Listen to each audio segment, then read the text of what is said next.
Hello hello everyone. बच्चों, क्या मेरी आवाज आ रही है आप सभी तक? ओके।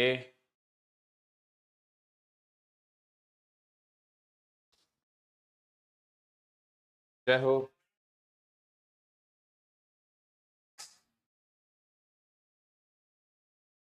हाँ, कैसे बच्चों आप सब? Good morning, very good morning बच्चों, and a warm welcome to you all. Hello hello hello. Sir जल्दी से सेटल हो जाओ बच्चों, शुरू करते हैं फिर हम लोग डिस्कशन अपना।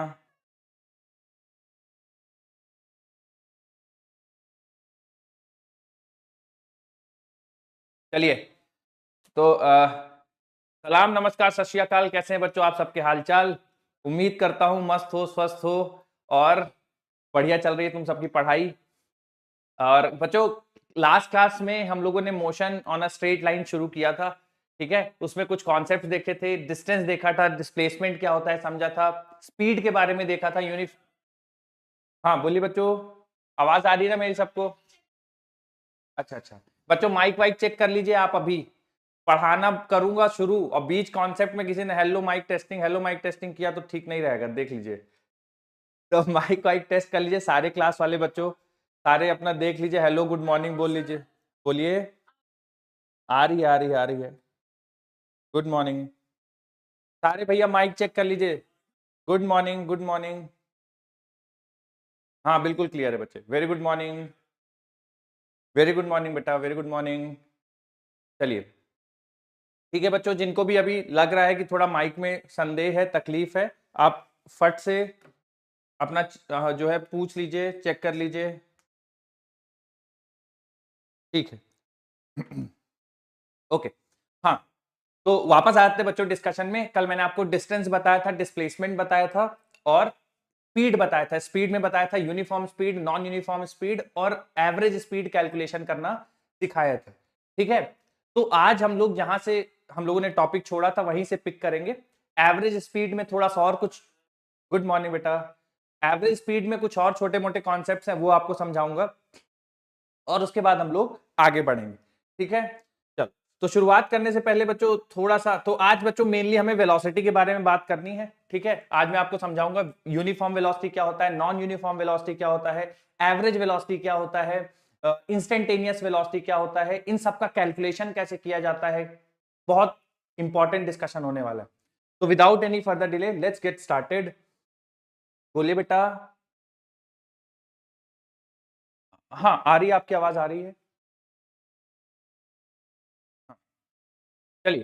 तो बच्चों मुझे फटाफट से बता दो, ये एक स्टेटमेंट लिख रहा हूं, आपको बस बताना है स्टेटमेंट सही है या गलत है, और गलत है तो सही क्या होगा। Displacement is always less than और इक्वल टू डिस्टेंस। जो स्टेटमेंट सही है गलत है, सबको पता होना चाहिए बच्चों। डिस्प्लेसमेंट हमेशा डिस्टेंस से छोटा या उसके बराबर होगा। बराबर कब होगा बेटा, किस केस में बराबर होगा? हाँ, स्ट्रेट लाइन में मूव करेगा बिना अपनी डायरेक्शन को चेंज किए हुए। क्या बच्चों बात सही है? बोलो बेटा। कल फिर लास्ट क्लास में बच्चों मैंने आपको स्पीड बताया था। स्पीड में मैंने आपको दो टाइप की स्पीड बताया था, एक बोला था यूनिफॉर्म स्पीड और एक बोला था बेटा नॉन यूनिफॉर्म। यूनिफॉर्म स्पीड क्या होता है बच्चों? What is uniform speed?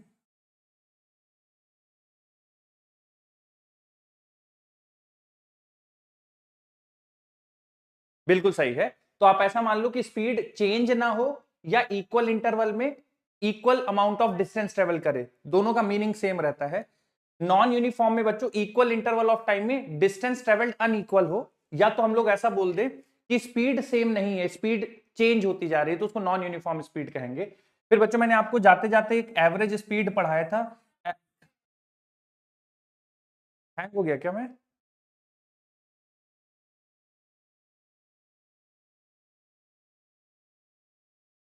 हम्म। हाँ, तो हो सकता है बच्चों बीच में थोड़ा सा, हाँ हो गया होगा, थोड़ा सा इंटरनेट ऐसा लैग हो गया होगा। तो अभी सब कुछ ठीक है, चल। एवरेज स्पीड, एवरेज स्पीड क्या बताया था बच्चों? हाँ, total distance upon total time, है ना बेटा, यही बताया था। Total distance upon total time, ठीक है। और इस पे बच्चों हम लोगों ने सवाल भी किए थे, तो मैं इसमें आपको हमेशा ध्यान रखना है एवरेज स्पीड के लिए, हर सवाल जो भी आपको एवरेज स्पीड का सवाल दिखे बच्चों, सिंपल कैलकुलेशन होगी total distance upon total time. कल की क्लास से एक कॉन्सेप्ट जिसपे आपको सवाल मिल सकता है आपके फाइनल पेपर में, वो ये कॉन्सेप्ट है एवरेज स्पीड का, ठीक है बच्चों। इससे आपको सवाल मिल सकते हैं, बहुत सिंपल सा तरीका है, total distance upon total time याद रखना। इसमें बच्चों मैंने एक स्पेशल केस भी आपको बताया था, अगर आपको याद हो, और मैंने कहा था कि अगर कोई ऑब्जेक्ट, हाँ, जब टाइम इंटरवल सेम हो, जैसे कोई ऑब्जेक्ट पॉइंट ए से पॉइंट बी तक जा रहा है और सवाल में बोल दिया जाए कि पहली जो हाफ ऑफ द टाइम है यानी t/2 और ये दूसरा t/2, इसको बोल दिया जाए कि v1 से चल रहा है और इसको बोल दिया जाए v2 से चल रहा है, तो एवरेज स्पीड क्या हो जाएगी बच्चों? अपॉन 2। क्या बच्चों सही कह रहा हूं मैं? सेम सवाल को अगर तीन हिस्सों में तोड़ दिया जाता बच्चों, ऐसा बोल दिया जाता कि पहला 1/3 of the time v1, 2/3 of the time v2, third part of the time v3, तो क्या बेटा v1 plus v2 plus v3 divide by 3 कर देते? बोलो। ठीक, बोलिए बेटा।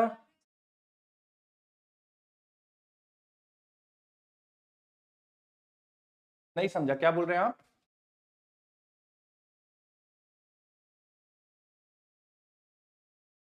बिल्कुल आ जाएगा बेटा। अरे तो आप ये जो चीज आई है ना, वो इसके डेरिवेशन से आई है। Total distance upon total time करोगे ना यहाँ पे, देखो मान लो S1 है बेटा, देखो ये थोड़ा सा दिमाग लगाना चाहिए आप सभी को। देखिए बेटा, एवरेज स्पीड क्या होगी? टोटल डिस्टेंस अपॉन समझ गए आप? हाँ, थोड़ा सा सोचना भी पड़ेगा बच्चों आप लोगों को, खैर। तो average speed total distance upon total time, उसका एक स्पेशल केस किया था बच्चों कि अगर समय बराबर हो तो वी एवरेज हो जाएगा v1 प्लस v2। अगर तीन पार्ट में जर्नी ट्रेवल की जा रही है v1 v2 v3 और तीनों पार्ट में लिया गया समय बराबर होगा, तो वी एवरेज की वैल्यू आ जाएगी v1 plus v2 plus v3 divided by 3। क्या सारे बच्चों को ये वाला कॉन्सेप्ट याद है और क्लियर है? बोलो बेटा। अब इसी का एक अगला, हाँ, थैंक यू बच्चों, थैंक यू। अगला केस इसी का थोड़ा सा देख लीजिए, ध्यान से देखिएगा। मैं एक बार पढ़ देता हूं बच्चों, फिर सम अप कर दूंगा, है ना, लास्ट में आपको रिजल्ट दिखा दूंगा, आप बस मेरी बात ध्यान से सुन लीजिए 2 मिनट। इसमें बोला गया when a particle describes different distance s1 s2 s3 with speed v1 v2 v3, मतलब इसमें बच्चों कहीं पे भी टाइम का मेंशन नहीं है, समय का कहीं पे भी जिक्र नहीं किया गया है, टाइम मेंशन नहीं है, केवल डिस्टेंस बोला गया है कि s1 डिस्टेंस ट्रेवल कर रहा है v1 से, s2 डिस्टेंस ट्रेवल कर रहा है v2 से, s3 कर रहा है v3 से। तो उस केस में एवरेज अगर आपको स्पीड निकालना है बेटा, तो total distance upon total time करना पड़ेगा। टोटल डिस्टेंस कितना हो जाएगा बच्चों? s1 plus s2 plus s3 हो जाएगा, है ना। मैं एक एग्जांपल की मदद से समझाता हूं, आपको ज्यादा बेहतर क्लियर होगा। मान लीजिए बेटा, पार्टिकल स्टार्ट कर रहा है पॉइंट ए से और बी होता हुआ, सी होता हुआ, मान लीजिए डेस्टिनेशन डी पे पहुंच जाता है। मान लीजिए कि ए बी के बीच की दूरी s1 है जो कि वो v1 स्पीड से ट्रेवल कर रहा है, बी सी के बीच की दूरी s2 है जो कि वो v2 स्पीड से ट्रेवल कर रहा है, और s3 की जो दूरी है वो v3 स्पीड से ट्रेवल कर रहा है। और सवाल में पूछ दिया गया कि बेटा बता दीजिए एवरेज स्पीड क्या होगा। तो एवरेज स्पीड के लिए आप सबको पता है कि सर ने हमें बताया कि टोटल डिस्टेंस, तो बेटा जब यहाँ पे मैं टोटल डिस्टेंस निकालूंगा, जरा ध्यान से देखिएगा, तो टोटल डिस्टेंस बच्चों मुझे तुम लोग थोड़ा मदद कर दोगे क्या? टोटल डिस्टेंस इस वाले केस के लिए कितनी हो जाएगी बेटा? बोल दो। इस वाले केस के लिए टोटल डिस्टेंस कितनी हो जाएगी? सबको क्लियर है ना बेटा? ये टोटल टाइम निकालना है बेटा, तो क्या पहले वाले ट्रिप के लिए टाइम निकालेंगे तो क्या बेटा s1/v1 हो जाएगा, दूसरे वाले के लिए क्या बेटा s2/v2 हो जाएगा, और तीसरे वाले के लिए बोल दीजिए बेटा। Very good. तो अगर मुझे टोटल टाइम निकालना है, क्या t1 plus t2 plus t3 हो जाएगा, तो s1/v1 plus s2/v2 plus s3/v3। अब बच्चों ये तीन सेगमेंट के लिए मैंने किया, ऐसे मान लीजिए चार सेगमेंट होते तो क्या ऊपर s4 जुड़ जाता और नीचे s4/v4 भी आ जाता? बोलिए। तो जैसे n पार्ट होंगे तो बच्चों ऊपर n तक जाएगा और नीचे s1/v1 s2/v2 s3/v3 up to snvn। बोलो क्लियर है बेटा? अब यहां तक जो मैंने आपको समझाया उसमें कोई भी चीज आपको याद नहीं रखनी। याद क्या रखना है? याद रखना है बच्चों इसका स्पेशल केस। स्पेशल केस क्या होगा? इफ s1 बराबर s2 बराबर s3, ये सारे बराबर हो जाए बच्चों, है ना। सवाल में ऐसा बोल दिया जाए कि पहला 1/3 वो v1 से जा रहा है, दूसरा 1/3 V2 से जा रहा है, तीसरा 1/3 V3 से जा रहा है। मतलब एक ट्रिप के 3 हिस्से कर दिए गए और तीनों के बोला गया कि तीनों में जो डिस्टेंस ट्रेवल है वो बराबर है। तो उस केस में बच्चों V एवरेज क्या होगा? देखिए उस केस में V एवरेज हो जाएगा, क्योंकि तीनों बच्चों बराबर है, S1 S2 S3 है ना, S1 S2 S3 तीनों बराबर है, तो बेटा मैं तीनों को मिला के 3S लिख दूं क्या? बोलो बच्चों, है ना।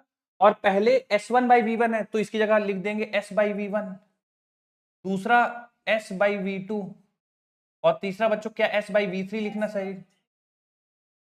क्लियर है बच्चों यहां तक सबको? अब ऊपर बच्चों S है और नीचे भी S अगर कॉमन लूंगा तो क्या बच्चा, ऊपर नीचे से S कैंसिल हो जाएगा।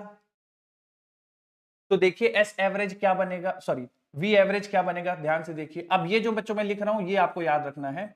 V एवरेज इस केस में बन जाएगा, ऊपर 3 बच गया तो 3 divided by 1/V1 plus 1/V2 plus 1/V3, है ना। जनरली आपको सवालों में जो दिखेगा बच्चों वो दो हिस्से के लिए होगा, कि सवाल में ऐसा बोलेगा आधा जो जर्नी का हिस्सा है वो V1 से ट्रेवल करता है, दूसरा आधा जो हिस्सा है वो V2 से ट्रेवल करता है, तो V एवरेज बता दो। जनरली दो ही देखने को मिलेगा। तो अगर बच्चों केवल दो हिस्सों की बात हो रही है तो बताओ क्या चेंजेस करने चाहिए? केवल दो हिस्सों की बात हो रही है,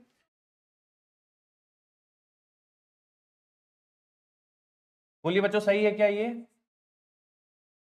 इसको सिंप्लीफाई करेंगे तो देखिए नीचे एलसीएम लेंगे V1 V2, है ना, तो V1 V2 एलसीएम के बाद ऊपर पहुंच जाएगा, तो जो फाइनल आंसर आ जाएगा बेटा 2V1 V2। बोलो क्लियर है क्या बच्चों सबको? ठीक है। अब मैं इसको थोड़ा सा आपको लिखवा देता हूं और फिर मैं आपको जो जो बोलूं केवल उतना उतना नोट करिएगा, लिख लीजिए बच्चों। इसमें ये कंटिन्यूएशन है कल की क्लास का, ठीक है बच्चों। इफ, लिखिए बेटा, if particle travels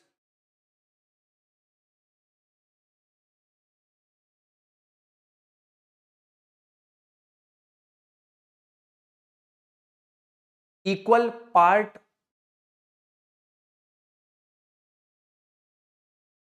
of journey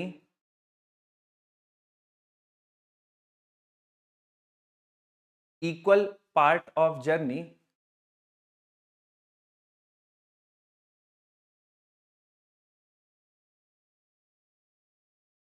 bracket में लिख लीजिए बच्चों equal distance if particle travels equal part of journey, bracket में लिख लीजिए बच्चों इक्वल डिस्टेंस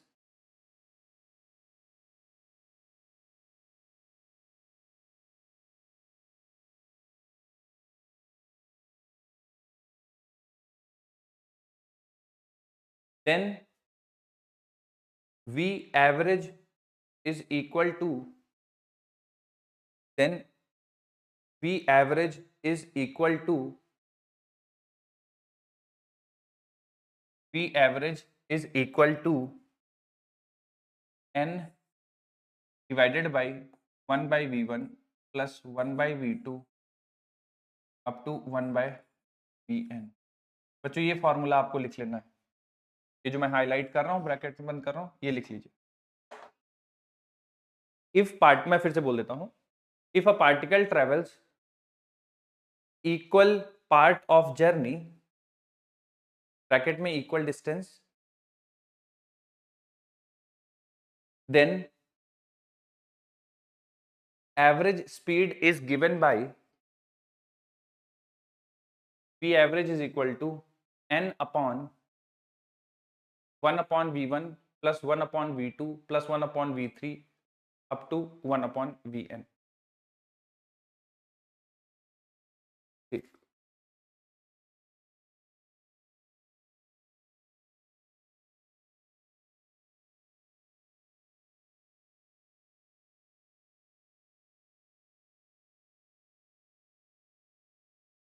बच्चों इस फॉर्मूले के नीचे लिखिए फॉर एग्जाम्पल,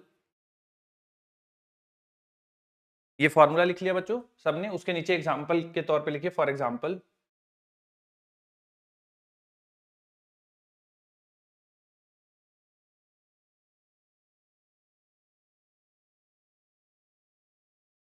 बच्चों हमें एग्जाम्पल के तौर पे ना ये वाला एग्जांपल लिखना है क्योंकि ये सबसे कॉमन फॉर्मूला है, ठीक है, ये सबसे कॉमनली आपको दिखेगा। तो इसके लिए आपको क्या करना होगा, ठीक है, एग्जांपल के तौर पे केवल इसको लिखिएगा, थर्ड वाला मत लिखिएगा क्योंकि थर्ड वाला उतना कॉमनली नहीं दिखता बेटा, ये वाला सबसे ज्यादा कॉमनली दिखेगा आपको सवालों के अंदर।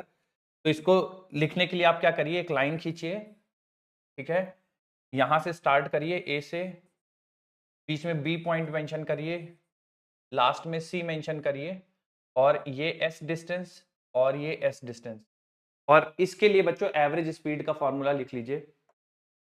तो देखिए दो इक्वल डिस्टेंस, पहली वाली ट्रिप जो है वो v1 स्पीड से कवर हो रही है, दूसरी वाली v2 से कवर हो रही है, तो जो एवरेज स्पीड आ जाएगा इस चीज के लिए वो आएगा 2 divided by 1/v1 plus 1/v2, simplify करके 2v1 divide by v1 plus v2।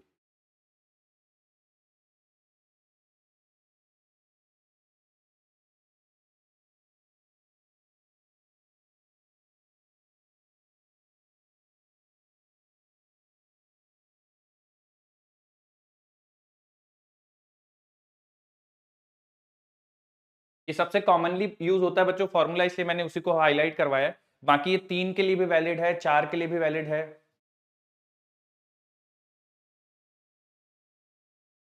ठीक, बाकी बच्चों आपको मेरे हिसाब से और कुछ इसमें आपको नोट करने की जरूरत नहीं है, आपको मेन फॉर्मूला ये वाला लिखना है जो मैंने आपको पहले लिखवा दिया है, उसके बाद एग्जाम्पल के तौर पे ये वाला एग्जाम लिखना है कि एक भाई मान लीजिए डिस्टेंस है, पार्टिकल ए से शुरू करता है, बी से होता हुआ सी तक जाता है, और दो हिस्सों में जर्नी डिवाइडेड है एस, ठीक है, पहला वाला हाफ v1 से ट्रेवल करता है, दूसरा हाफ v2 से ट्रेवल करता है, तो बच्चों जो v एवरेज हो जाएगा वो 2v1 v2 divided by v1 plus v2 हो जाएगा। ठीक है, सबसे ज्यादा बच्चों आपको दो ही मिलेंगे, ज्यादातर हो सकता है कभी कभार तीन पूछ ले, but most of the cases आपको दो ही मिलेगा, ठीक है, तो आप ये डायरेक्ट फॉर्मूला याद रखेंगे तो आपके लिए बेहतर होगा। बच्चों इस पे एक सवाल कर लें, बोलिए। ठीक, लिखिए बच्चों एक सवाल लिखिए, a particle covers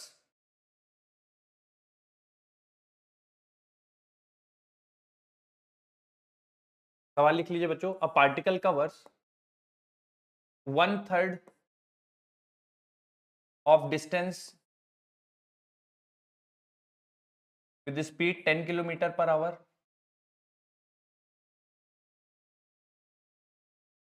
Second 1/3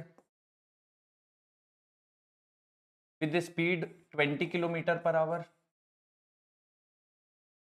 And third part of 1/3 journey it covers with 60 kilometer per hour. What will be the average speed for the trip? What will be the average speed of the trip?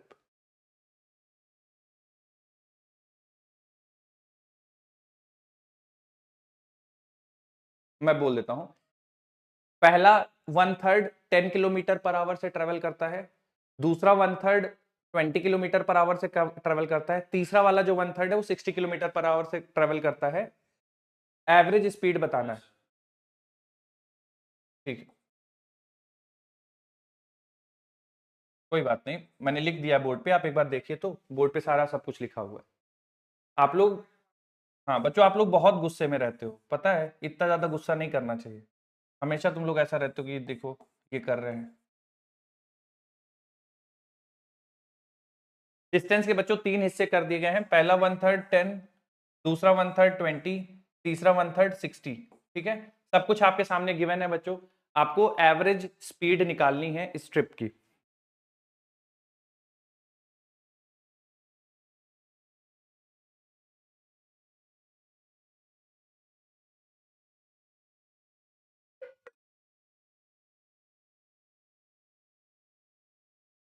ठीक, बहुत बढ़िया बेटा, कितने बच्चों ने complete कर लिया, एक बार हाथ उठा दो, वेरी गुड। बच्चों जो नहीं कर पाए थोड़ा जल्दी कर लीजिए ताकि हम लोग अगला सवाल करें फिर।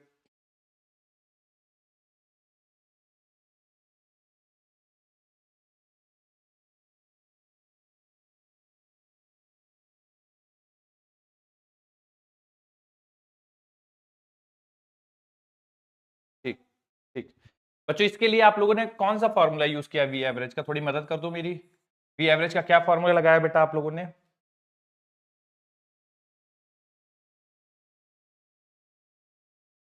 ठीक है, इसमें n की जगह कितना रखेंगे बेटा? 3 रखेंगे, और नीचे क्या क्या आएगा बच्चों? 1 अपॉन, सही है ना बच्चों? 3 ऊपर रहेगा, नीचे एलसीएम ले लेते हैं 60 है ना, तो ये 6 प्लस 3 9, 9 प्लस 1 10, सही है ना बेटा? तो ये 18 आ जाएगा सॉल्व करके। कितने बच्चों का सही आया था एक बार हाथ उठा दो। ठीक बच्चों, एक चीज और समझिए आप, जब भी आप एवरेज स्पीड निकाल रहे हैं ना, तो आप हमेशा ध्यान रखिएगा जो आपका आंसर आएगा ना, वो लोवेस्ट स्पीड और हाईएस्ट स्पीड के बीच में ही आएगा। ठीक है, तो कोई ऑप्शन अगर मैं मान लीजिए एवरेज स्पीड का यहां पे मैं 4 ऑप्शन लिखता और एक ऑप्शन 10 के अंदर रख देता, मान लीजिए 8 किलोमीटर पर आवर, और एक ऑप्शन 60 के बाहर रख देता 70 किलोमीटर पर आवर, तो वो दोनों ऑप्शन आप देखते ही इग्नोर कर दीजिएगा। ठीक है, तो जब भी एवरेज स्पीड निकालेंगे वो हमेशा मिनिमम और मैक्सिमम स्पीड के अंदर ही आएगा। क्या मेरी बात आप सभी को क्लियर है? मैं लिखवा देता हूं इसको, एक पॉइंट लिख लीजिए, average speed will always be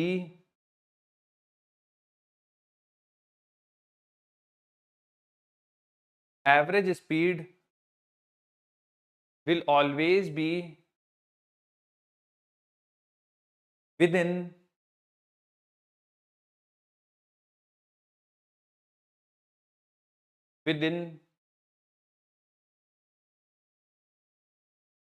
minimum,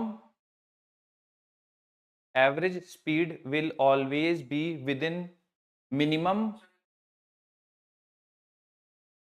average speed will always be within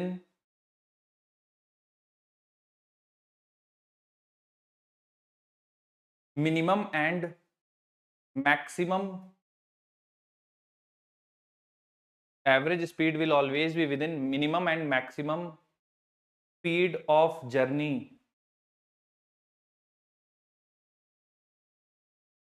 will always be within minimum and maximum speed of the journey।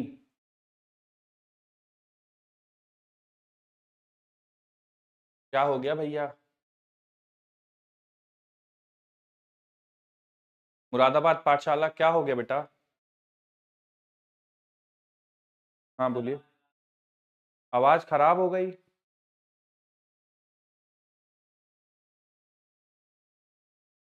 हाँ बोलिए। हाँ हाँ,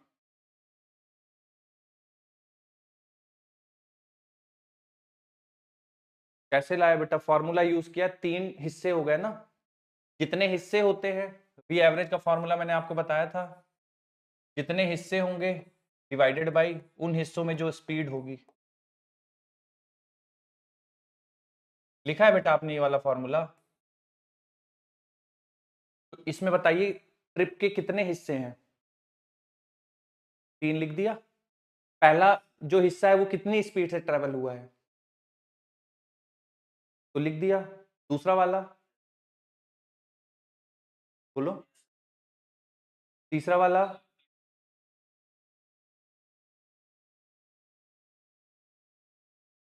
हाँ सुन लिया बेटा, कर रहे हैं। एक बच्चे ने डाउट पूछा, उसको बता के करते हैं। तो 1/10, 1/20, 1/60 लिख लिया बेटा सबने? ये समझ में आया तुमको जिनको नहीं आया था? बोलिए। हाँ, फिर इसका 10, 20 और 60 का एलसीएम 60 हो गया। हाँ, तो 10 6 आर 20, तो ऊपर 6 आ जाएगा। 20 क्या ही 60, 3 बार जाएगा तो ऊपर 3 आ जाएगा। और 60 एक बार जाएगा 60 से, तो एक पर 1 आएगा। तो इधर 6 आएगा, इधर 3 आएगा, इधर 1 आएगा, तो 6 3 9 1 10। ठीक है, 10/60, 0 से 0 कैंसिल होगा, 6 ऊपर जाएगा, 6 × 3 18। कैलकुलेशन बच्चा आप लोगों को गणित का करना आना चाहिए, एलसीएम लेना, एडिशन करना, ये आपकी जिम्मेदारी है बेटा। हाँ, मैंने ये बोला है, जो लोग डिस्कनेक्ट हो गए थे प्लीज सुन लीजिए। मैं ये बोला हूं कि हमेशा एवरेज स्पीड जो है ना, वो मिनिमम और मैक्सिमम स्पीड के अंदर आएगा। मिनिमम जैसे 10 किलोमीटर पर आवर है, मैक्सिमम 60 किलोमीटर पर आवर। तो जो आपकी स्पीड आप कैलकुलेट करके निकालोगे जो वैल्यू, जैसे यहाँ पे 18 आ गई, तो 18 हमेशा मिनिमम और मैक्सिमम के बीच में आए, है ना। तो एवरेज स्पीड आप जब भी निकालो सवाल में, तो हमेशा ध्यान रखना कि जो आपका आंसर आएगा वो मिनिमम और मैक्सिमम के बीच में आएगा। बोलो क्लियर है सबको? मुरादा पाठशाला क्लियर हो गया? हाँ,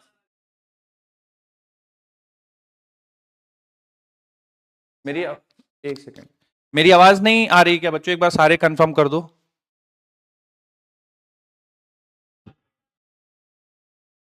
हाँ तो भैया सुन लो, अब बीच में जो कंप्लेंट आप अपने तरफ चेक करवा लीजिए, इधर सब कुछ सही है, ठीक है? हाँ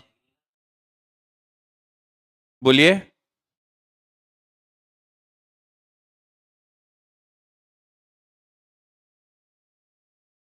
राइट,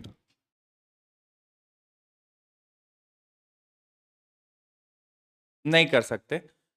थ्री, आप उसके लिए वो चेंज हो जाएगा, क्योंकि यहाँ पे देखिए ये इसलिए आ रहा था, आप ये बोल रहे हो ना कि 3v1 v2 divide by v1 plus v2 plus v3 कर दें, ऐसा बोल रहे हो ना आप? नहीं हो पाएगा बेटा, वो गड़बड़ हो जाएगा आंसर, ध्यान रखिएगा। क्योंकि जब इसको आप सॉल्व करके निकालेंगे ना, बोलो।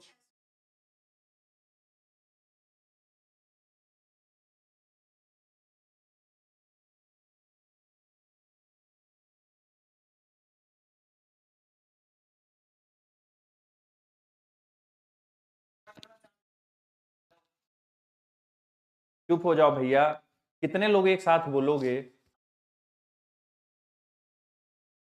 हाँ तो बेटा आप उनको बोलिए, सेंटर इंचार्ज को।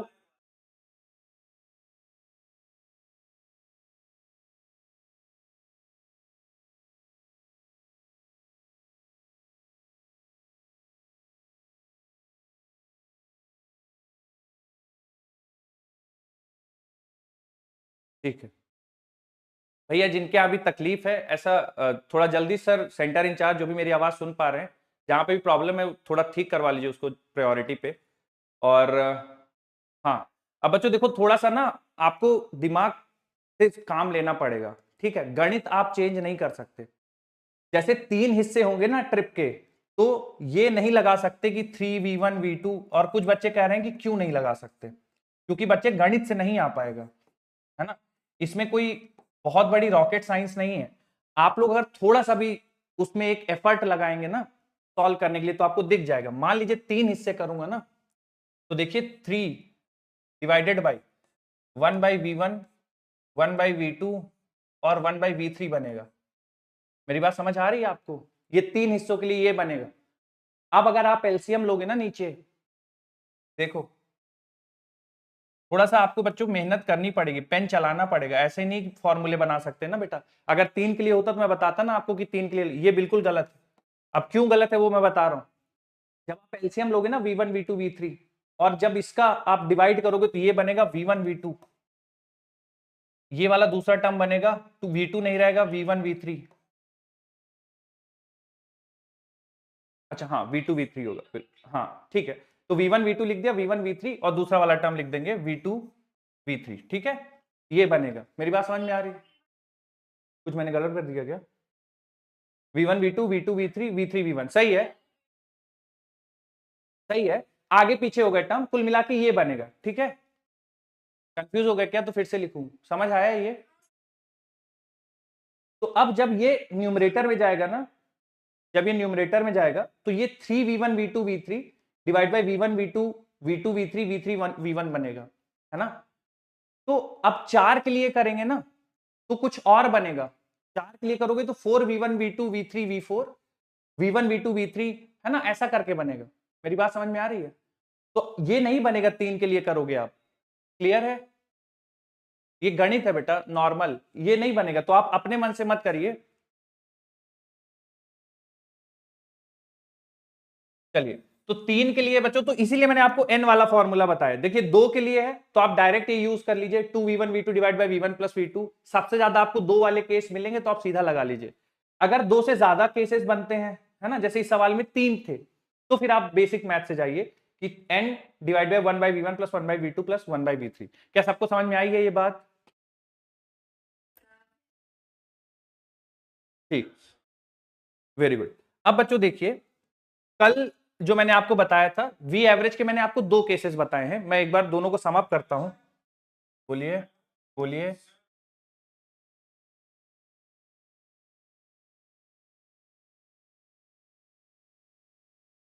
तुम लोग यार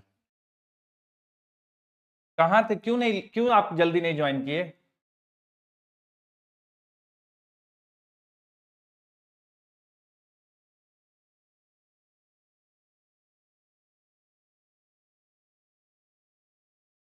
ठीक, देखिए वी एवरेज के दो केसेस मैंने आपको बताए हैं बच्चों। जब इक्वल टाइम होगा तब आप V1 plus V2 plus V3 या जितने भी आपके पास सेगमेंट हैं उनको डिवाइड कर दीजिएगा। मान लीजिए 3 है, ठीक है, एक केस ले रहा हूं समझाने के लिए, 3 है तो बेटा उसको आप 3 से डिवाइड करिएगा। ये वाला केस तब होगा जब इक्वल टाइम पे गाड़ी चल रही है, मतलब कि एक ट्रिप मान लीजिए 3 घंटे की है, 1 घंटे V1 से चला, 1 घंटे V2 से चला, 1 घंटे V3 से चला, तो ये वाला फॉर्मूला यूज होगा। ठीक है, जब बराबर दूरी तय कर रहा हो, मान लीजिए एक ट्रिप है 600 किलोमीटर की, उसमें बोल दिया गया पहले 200 किलोमीटर V1 से, दूसरे वाले 200 किलोमीटर V2 से, तीसरे वाले 200 किलोमीटर V3 से, तो उस केस में बच्चों जो वी एवरेज का फॉर्मूला आपको लगाना है वो आएगा 3 divided by 1/V1 plus 1/V2 plus 1/V3। क्या बच्चों ये आपको क्लियर है? दो वी एवरेज के फॉर्मूले बनेंगे, एक इक्वल टाइम के लिए है और एक इक्वल डिस्टेंस के लिए। बोलो बच्चों क्लियर है सबको? आवाज आ रही है मेरी बच्चों? हाँ, ये इनमें से पहले वाला केस बच्चों हम लोगों ने ऑलरेडी डिस्कशन कर रखा है, ये वाला है ना, कल की क्लास में, और ये अभी आज की क्लास में डिस्कशन हुआ है। क्लियर है सबको? हाँ बोलिए बेटा। ठीक है, अब कई सवाल ऐसे होंगे बच्चों जिनमें इन दोनों को मिक्स करके आपसे सवाल पूछ लेगा। ठीक है, तो मैं वैसा ही एक सवाल,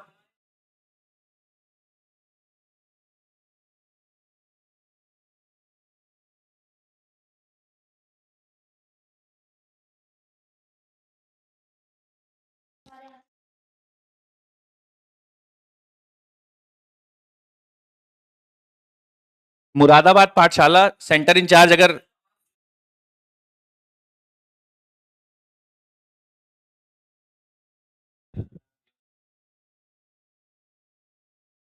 अरे आवाज मुंह तो चल रहा है ना यार, पागल लड़के। मुरादाबाद भैया, हम मेरे जगह सब क्लियर है, मेरी तरफ क्लियर है, मेरी तरफ सब ओके है। ठीक है, अपनी तरफ चेक करवाइए। ठीक है, खैर, अब बच्चों बीच में यार थोड़ा सा तुम लोग, थोड़ा सा मोमेंटम बनता है, तुम लोग बीच में शुरू हो जाते हो, ये नहीं हो रहा है वो नहीं हो रहा है, थोड़ा ध्यान से पढ़ लो 5 मिनट, अच्छी चीज है, ये सब सवाल आएंगे तुम लोग के एग्जाम में। वी एवरेज दो केसेस हैं, इक्वल टाइम में V1 plus V2 plus V3 divide by 3 होगा, जब इक्वल डिस्टेंस ट्रेवल कर रहा होगा तो ये होगा। ठीक है, अब कुछ सवाल जो बच्चे अच्छे बनेंगे उनमें इन दोनों का कॉम्बिनेशन पूछ देगा। ठीक है, कॉम्बिनेशन कैसे पूछेगा मैं एक सवाल आपको करके समझाता हूं, जरा ध्यान से देखिए, इन दोनों का कॉम्बिनेशन कैसे पूछेगा। सवाल में ऐसा बोलेगा बच्चों कि एक पार्टिकल है, एक बाइकर है, एक कार है, कुछ भी ले लीजिए, वो एक ट्रिप की शुरुआत करता है पॉइंट ए से, ठीक है, और पॉइंट बी तक उसको जाना है। ठीक है, ट्रिप के दो हिस्से हैं बच्चों, पहले वाला हिस्सा ट्रिप का आधा है और दूसरा वाला हिस्सा ट्रिप का आधा है। ठीक है, फिर बोला गया जो पहला वाला हिस्सा है वो V1 से ट्रेवल कर रहा है। मैं कुछ बच्चों ऐसे वैल्यू ले लेता हूं ताकि सॉल्व करने में थोड़ा आसानी हो। मान लेते हैं पहले वाला हिस्से को बोल दिया गया कि 3V से चल रहा है, और जो दूसरा वाला हिस्सा है, ठीक है, ध्यान से सुनिएगा बच्चों, अब थोड़ा सा टेक्निकल होगा सवाल। पूरी ट्रिप के दो बराबर हिस्से हैं, पहले वाला हिस्सा वो 3V से चल रहा है, और जो दूसरे वाला हिस्सा है ना, उसको ट्रैवल करने में मान लीजिए कुछ टाइम टी लगता है।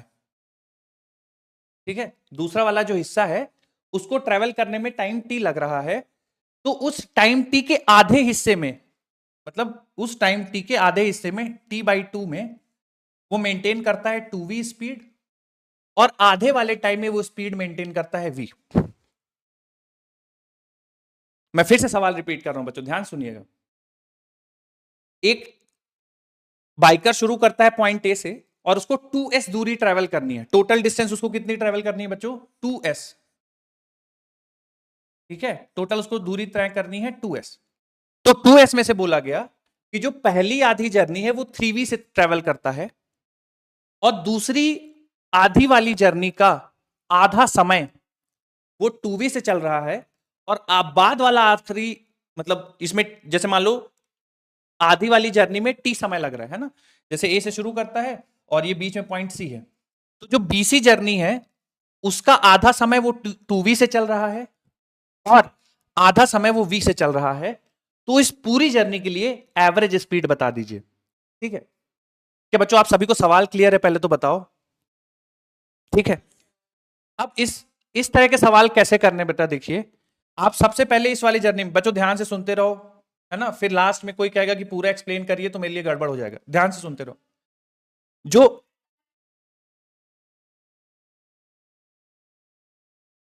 जर्नी है 2s की जर्नी है, आधा हिस्सा 3v से ट्रेवल कर रहा है, आधी जर्नी का जो बाकी वाली आधी जर्नी s, उसमें अगर पूरा टाइम t लग रहा है, जो बाकी वाली आधी जर्नी है उसका आधा समय वो 2v से चल रहा है, आधी जो जर्नी है उसका आधा समय 2v से ट्रेवल कर रहा है और बाकी वाला आधा समय v से ट्रेवल कर रहा है, तो इस पूरी जर्नी का एवरेज स्पीड बताना है। तो बच्चों आपको कैसे सवाल को इसको हैंडल करना है, जो पहली इस वाली जर्नी के लिए आप v एवरेज अलग निकाल दो। ठीक है, जैसे बच्चों इक्वल टाइम के लिए इस बीसी पार्ट वाली जो जर्नी है इसका v एवरेज कितना आएगा बेटा? किसी को अगर दिमाग चल रहा हो तो मुझे बता दे v एवरेज। हाँ बोलिए। Very good, 2v plus v divided by 2 यानी बच्चों 3v/2 आएगा। क्या मेरी बात समझ में आई आप सबको? इस वाली जर्नी ये जो सेकंड, हाँ बोलिए। हाँ हाँ क्लियर है सर। ठीक है सर। तो ये वाली जो जर्नी है उसका v एवरेज 3v/2 आएगा। ठीक है बच्चों, ये समझ में आया? क्यों 3v/2 क्यों आएगा? क्योंकि बराबर समय है ना, t/2 और t/2, तो 3v/2। अब बच्चों अब ये सवाल कुछ ऐसा हो गया है, ठीक है, कि पॉइंट ए से शुरू कर रहा है और पॉइंट बी तक जाना है, बीच में पॉइंट सी है, तो ये वाली जो एस डिस्टेंस है वो 3v से चल रहा है और बच्चों बीसी वाली जर्नी का आपने एवरेज निकाल दिया है जो कि आ रहा है 3v/2, तो बाकी जो आधी डिस्टेंस है उसका एवरेज स्पीड 3v/2 है। तो बच्चों अब इक्वल डिस्टेंस के लिए v एवरेज का फॉर्मूला हम सबको पता है, क्या होता है बच्चों अगर दो इक्वल जर्नी है तो 2v1v2 divide by v1 plus v2। क्या बच्चों समझ में आ रही है बात? तो v1 प्लस v2 तो क्या बच्चा 3v प्लस 3v/2 कर देंगे और ऊपर क्या आ जाएगा बच्चों 2 टाइम्स 3v इंटू 3v/2। बोलो क्लियर है? तो देखिए बच्चों यहां से 2 से 2 कैंसिल हो जाएगा, ऊपर बन जाएगा 3v इंटू 3v और नीचे क्या बन जाएगा बच्चों देखिए 6 प्लस 3 9v/2 है ना बेटा, 9v/2।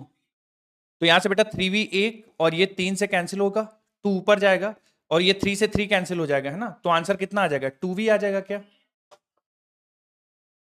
मेरी बात समझ में आई है तुम लोग को? अगला सवाल इसी कॉन्सेप्ट पे बेस्ड है, मैं फिर से समझा देता हूं, ध्यान से सुनना। कैलकुलेशन नहीं समझाऊंगा, कॉन्सेप्ट समझा दूंगा, ध्यान सुनिए बच्चों। मैंने आपको एवरेज स्पीड के दो कॉन्सेप्ट बताए हैं। जब इक्वल टाइम होगा तो v1 plus v2 plus v3 plus v divided by जितने भी पार्ट होंगे डिवाइडेड बाई उतने पार्ट। दूसरा जब इक्वल डिस्टेंस ट्रेवल कर रहा होगा, मान लीजिए 3 इक्वल डिस्टेंस ट्रेवल कर रहा है तो 3 divide by 1 by v1 plus 1 by v2 plus 1 by v3। अगर 2 इक्वल डिस्टेंस चलता तो 2 divide by 1 by v1 plus 1 by v2 करते। ठीक है, अब मैंने क्या बोला बच्चों, हो सकता है सवाल केवल इस पे या इस पे बेस्ड ना हो सकता है दोनों को मिक्स कर दे। जैसे मैंने आपके सामने एग्जांपल लिया कि एक कार ट्रेवल कर रही है पॉइंट ए से पॉइंट बी तक, है ना, उस जर्नी के दो हिस्से हैं, पहला वाला हिस्सा एस है और दूसरा वाला हिस्सा भी एस है। तो पहले वाले हिस्से को तो कार 3v से चल रही है, दूसरे वाले हिस्से में कार क्या करती है कि दूसरे वाले जर्नी का आधा समय 2v से चल रही है और बाकी आधा समय v से चल रही है। तो आपसे सवाल में पूछ दिया गया कि पूरे जर्नी के लिए एवरेज स्पीड बता दो। तो मैंने क्या किया बच्चों, इस वाले के लिए एवरेज स्पीड निकाल दी पहले, है ना, क्योंकि समय बराबर है तो v1 plus V two divided by 2 use कर लेंगे, तो 3v/2 इस वाले हिस्से के लिए आ गई। अब चूंकि डिस्टेंस बराबर है तो फिर बच्चों 2v1 v2 divide by v1 plus v2 use कर लेंगे तो फाइनल आंसर आ जाएगा। ठीक है, चलिए इसको क्या बेटा,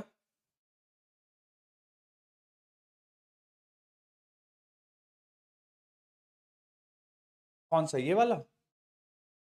हाँ हाँ, ये n के लिए वैलिड है, मैंने आपको जनरल फॉर्मूला लिखाया होगा ना n वाला। बच्चों इसमें जो भी आप नोट करना चाहते हैं, आपके पास 1 मिनट है, फटाफट से नोट कर लीजिए, और फिर मैं आपको इसी से मिलता जुलता एक सवाल कराता हूं तो आपको थोड़ा क्लियर होगा। Good good.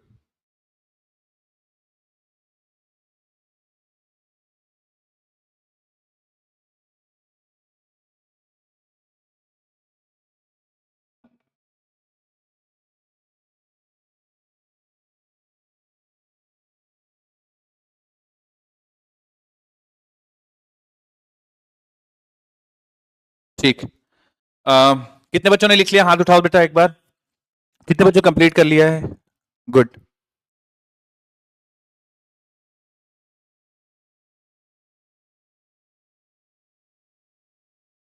ठीक है बच्चों, मैं जो अगला सवाल है वो मैंने स्क्रीनशॉट लिया है, तो हो सकता है आपको वैल्यूज ना क्लियर हो, तो मैं एक बार पढ़ के समझा दूंगा आपको, ठीक है?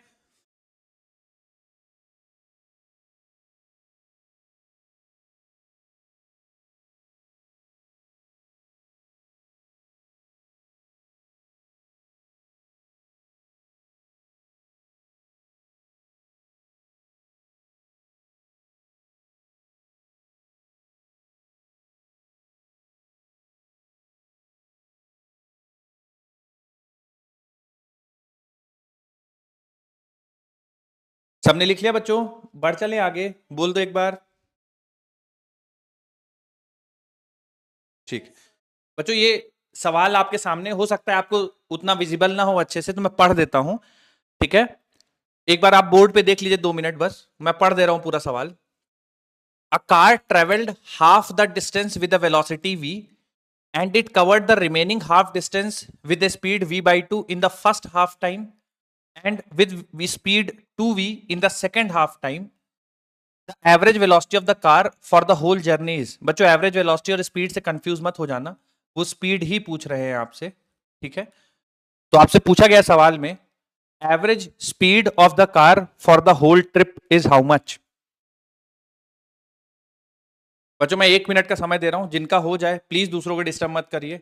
आपका हो गया, बहुत अच्छा, आप बहुत होशियार हैं, दूसरों का डिस्टर्ब ना करिए। 1 मिनट के बाद मैं इसका डिस्कशन कर दूंगा।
बच्चों कितने बच्चों ने कंप्लीट कर लिया, एक बार हाथ उठा दो तो, कितने बच्चों का हो गया था?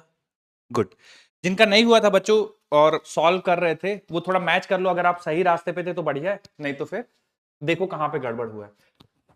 सवाल में बच्चों बोला गया है, देखिए जरा ध्यान सुनिए, car travelled half the distance with velocity v, मतलब एक जर्नी के 2 हिस्से कर दिए गए बच्चों, जिसमें से पहला हाफ s मान लेते हैं और दूसरा हाफ s मान लेते हैं। पहला हाफ बोला गया है v स्पीड से कवर कर रहा है, ठीक है, और remaining half distance with speed v2 in the first half time. तो जो इस वाले दूसरा हिस्सा था बच्चों, उसका t/2 तो वो चल रहा है v/2 से, ठीक है, और दूसरा t/2 चल रहा है 2v से, दूसरा t/2 चल रहा है 2v से, ठीक है। तो बच्चों सबसे पहले आप इसका एवरेज निकाल दीजिए। तो इसका v एवरेज निकालने के लिए कौन सा फॉर्मूला यूज करेंगे बच्चों? हाँ, 2v plus v/2 divided by 2, तो कितना हो जाएगा बच्चों? देखो 5v/2, वेरी गुड, 5v/4 हो जाएगा। ये एवरेज स्पीड इसका हो गया। अब ये वाला, अब सवाल फिर से बच्चों कुछ इस तरह से चेंज हो गया है, ठीक है, कि पहला जो आधा डिस्टेंस है वो v से ट्रेवल कर रहा है, दूसरा आधा डिस्टेंस 5v/4 से ट्रेवल कर रहा है। तो v एवरेज बच्चों इसके लिए कौन सा फॉर्मूला यूज करेंगे जहां पे डिस्टेंस बराबर हो? 2v1v2 divide by v1 plus v2, सही है ना? तो यहां से बच्चों, यहां से आप 10v/9 आ रहा है, ठीक है बच्चों, इसको थोड़ा सिंप्लीफाई कर देते हैं, तो 5v/2 टाइम्स v, और नीचे बन जाएगा बच्चों 9v/4, ठीक है। तो v से कैंसिल हो जाएगा बच्चों, 2 ऊपर चला जाएगा, 10v/9 आंसर आ जाएगा। बी ऑप्शन करेक्ट हो जाएगा। कितने बच्चों ने बी ऑप्शन निकाल लिया था बेटा? एक बार हाथ उठा दो तो। वेरी गुड, ठीक है। तो हो सकता है बच्चों आपके पास सवालों में ऐसा है कि दोनों का अलग अलग यूज हो या दोनों को कंबाइन करके यूज करा ले, तो आपको आना चाहिए, ठीक है। चलिए आगे बढ़ते हैं बच्चों।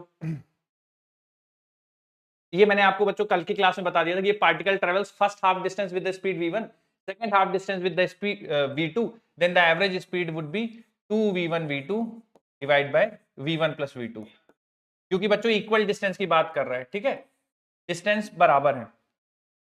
हाँ हाँ, सवाल वाला नहीं लिख लेना। तो इस तरह से बच्चों करना होगा आपको।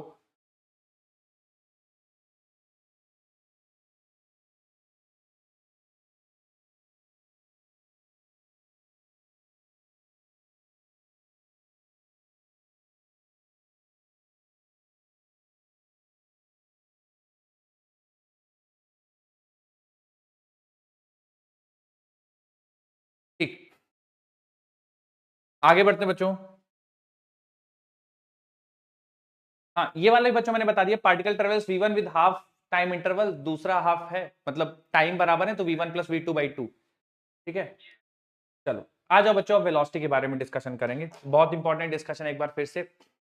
तो सिंपल सी डेफिनेशन है बच्चों, rate of change of displacement is called as velocity. Speed में क्या बोलते थे बच्चों? रेट ऑफ चेंज ऑफ, बोलो, डिस्टेंस। यहाँ पे rate of change of displacement is velocity. Unit बच्चों सिंपल तुम्हारा मीटर पर सेकेंड और सेंटीमीटर पर सेकेंड सीजीएस में, डायमेंशन LT-1, ठीक है। और बच्चों एक चीज और, क्वांटिटी कैसी है? स्केलर वेक्टर, वेक्टर क्वांटिटी है, ठीक है। अब जैसे बच्चों हम लोगों ने स्पीड को डिफाइन करा था दो कैटेगरी में, uniform speed, non uniform speed, वैसे ही वेलोसिटी बच्चों दो कैटेगरी में आप डिफाइन कर सकते हो, uniform velocity, non uniform velocity. Uniform velocity में बच्चों हम लोग कैसे डेफिनेशन बोलेंगे इसकी यूनिफॉर्म वेलोसिटी की? Equal displacement in equal interval of time. और नॉन यूनिफॉर्म में बोलेंगे अनइक्वल, वेरी गुड। तो यूनिफॉर्म में बच्चों equal displacement in equal interval of time, unequal displacement in equal interval of time. दूसरे तरीके से बच्चों आप ये बोल सकते हो कि अगर यहां पे वेलोसिटी कांस्टेंट है, वेलोसिटी कांस्टेंट है, तो हम लोग बोलेंगे बच्चों इसको यूनिफॉर्म वेलोसिटी। अगर वेलोसिटी चेंज हो रही है, वेलोसिटी कांस्टेंट नहीं है, ठीक है, तो हम लोग बोलेंगे बच्चों इसको नॉन यूनिफॉर्म वेलोसिटी। अब बच्चों वेलोसिटी में चूंकि वेक्टर क्वांटिटी है, तो दो चीजें आएंगी, एक तो डायरेक्शन आएगी और दूसरा क्या होगा बेटा? बोलो, मैग्नीट्यूड। अब इन दोनों में से बच्चों कोई भी एक चीज अगर चेंज होगी तो हम बोलेंगे कि वेलोसिटी चेंज हो रहा है। मेरी बात समझ में आ रही है बच्चों? भले वो डायरेक्शन हो या मैग्नीट्यूड हो। जैसे मैं तुम लोग को एक एग्जांपल के लिए लेता हूं बच्चों, एक पार्टिकल चल रहा है स्ट्रेट लाइन में, ठीक है, एक पार्टिकल स्ट्रेट लाइन में चल रहा है, बट उसकी स्पीड लगातार चेंज हो रही है। पहले 10 मीटर पर सेकंड थी, फिर 20 मीटर पर सेकंड हो गई, डायरेक्शन नहीं चेंज किया है। तो बच्चों ये नॉन यूनिफॉर्म वेलोसिटी का एग्जांपल है, क्योंकि मैग्नीट्यूड चेंज हो गया, ठीक है। एक और एग्जांपल लेता हूं बच्चों, जैसे आप लोगों ने सबने सुना होगा यूनिफॉर्म सर्कुलर मोशन। बच्चों यूनिफॉर्म सर्कुलर मोशन जानते हो सारे? यूनिफॉर्म सर्कुलर मोशन क्या होता है? एंगुलर स्पीड कांस्टेंट रहेगी। तो बच्चों यहां पे आप देखो तो हालांकि एंगुलर स्पीड कांस्टेंट है, पार्टिकल की स्पीड कांस्टेंट है, 10 मीटर पर सेकंड मान लेते हैं, तो हर जगह 10 मीटर पर सेकंड है। बट बच्चों ये यूनिफॉर्म वेलोसिटी का एग्जांपल है या नॉन यूनिफॉर्म वेलोसिटी का एग्जांपल? क्योंकि हाँ, नॉन यूनिफॉर्म का एग्जांपल है बच्चे, क्योंकि डायरेक्शन हमेशा चेंज हो रही है, मैग्नीट्यूड कांस्टेंट है। क्लियर है सबको?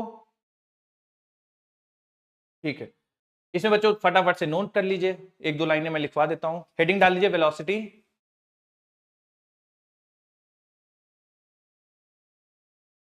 लिखिए rate of change of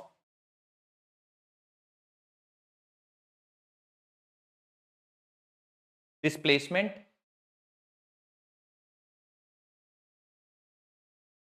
bracket में लिख लीजिएगा बच्चों position, rate of change of displacement bracket में लिख लीजिएगा पोजीशन,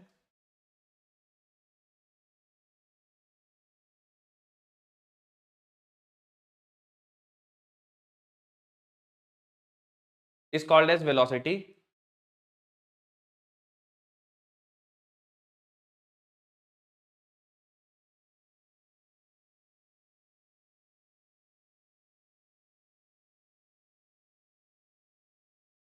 उसके नीचे बच्चों अगला पॉइंट लिख लीजिए वेक्टर,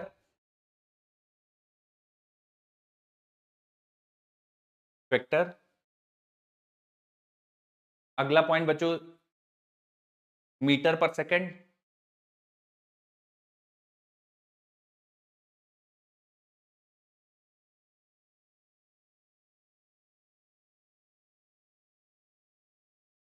अगला पॉइंट लिख लीजिए मीटर पर सेकंड। उसके बाद LT -1,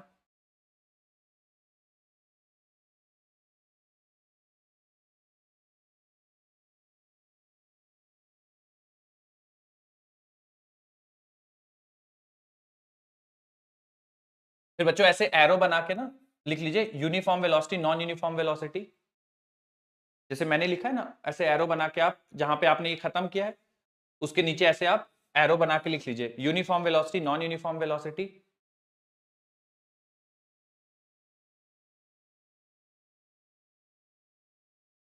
यूनिफॉर्म के ब्रैकेट में लिख लीजिएगा बच्चों वेलोसिटी कांस्टेंट,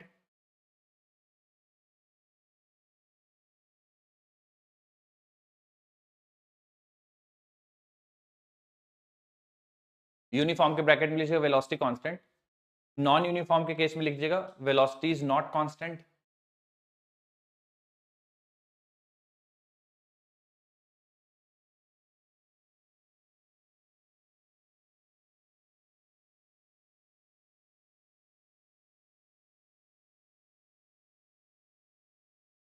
अगला पॉइंट लिख लीजिए बच्चों नोट बना के,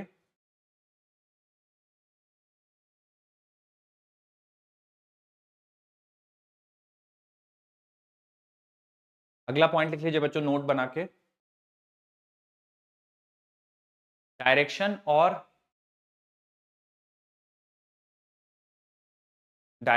और मैग्नीट्यूड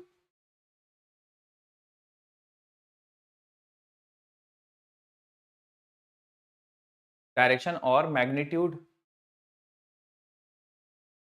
इनमें से डायरेक्शन और मैग्नीट्यूड इनमें से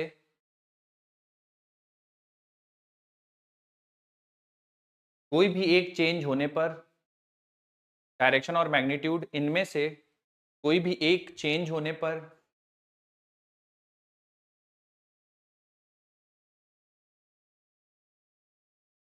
वेलोसिटी चेंज हो जाएगी।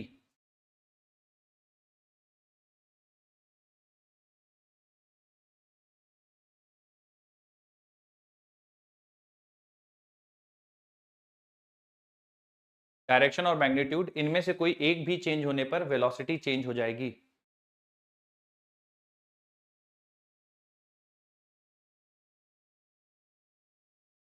लिख लिया बच्चों सबने?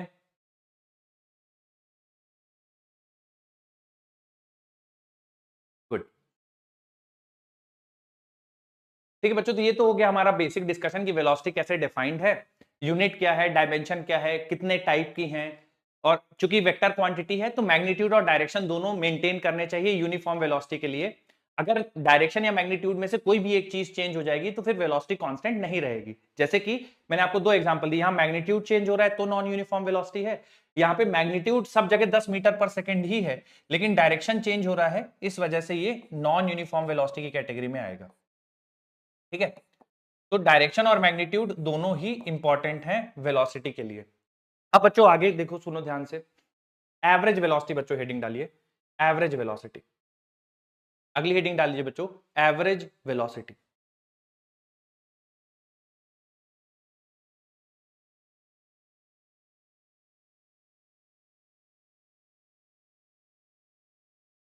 ध्यान से सुनिए बच्चों, एवरेज वेलोसिटी। तो एवरेज वेलोसिटी हम लोग डिफाइन करते हैं, वी एवरेज बराबर नेट डिस्प्लेसमेंट, वी एवरेज बराबर net displacement upon time taken, net displacement upon time taken. Average velocity बराबर net displacement upon time taken. तो बच्चों आपको एवरेज वेलोसिटी जब भी निकालने के लिए बोला जाए, मैं अभी आपको सवाल कराऊंगा, थोड़ा सा और आपको अच्छे से अंडरस्टैंडिंग डेवलप होगी, परेशान मत हो। जब भी आपको एवरेज वेलोसिटी बोला जाए बच्चों, तो आप हमेशा टोटल डिस्प्लेसमेंट देखिएगा। टोटल डिस्प्लेसमेंट क्या होता है, जैसे मान लीजिए कोई भी चीज स्टार्ट कर रही है पॉइंट ए से और कोई भी पाथ को फॉलो करे बच्चों, कोई भी पाथ फॉलो करके कैसे भी मूव करके मान लीजिए पॉइंट बी पे आ गई, तो आपको बीच में क्या कितना कुछ हुआ उससे आपको परेशान नहीं होना है। आपको सिंपल देखना है कि इनिशियल और फाइनल पॉइंट क्या है, उनके बीच में डिस्प्लेसमेंट वेक्टर कितना है, और डिस्प्लेसमेंट वेक्टर को बच्चों इस पूरी जर्नी का टाइम से डिवाइड कर देंगे तो हमारे पास एवरेज वेलोसिटी आ जाएगी। ठीक है, अब बच्चों एवरेज स्पीड की कहानी थोड़ा आसान होती थी, क्योंकि एवरेज स्पीड में आपको क्या निकालना था, केवल मैग्नीट्यूड। एवरेज वेलोसिटी के केस में बच्चों मैग्नीट्यूड के साथ साथ डायरेक्शन भी इंपॉर्टेंट है। तो इसमें ध्यान रखिएगा कि जो वी एवरेज यानी एवरेज वेलोसिटी की जो डायरेक्शन होगी वो डिस्प्लेसमेंट डायरेक्शन के पैरेलल होगी। तो जो भी बच्चों नेट डिस्प्लेसमेंट का डायरेक्शन होगा, एवरेज वेलोसिटी का डायरेक्शन उसी के पैरेलल होगा।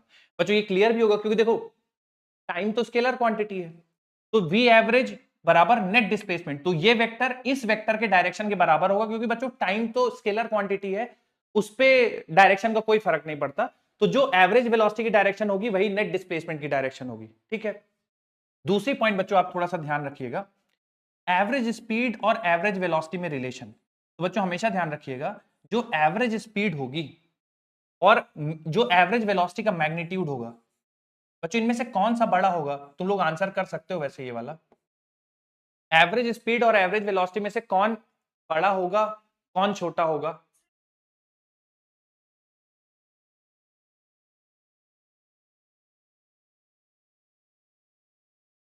क्या बच्चों ये तुम लोग को समझ में आया कि एवरेज स्पीड हमेशा बड़ी या बराबर होगी? बराबर किस केस में होगी बेटा?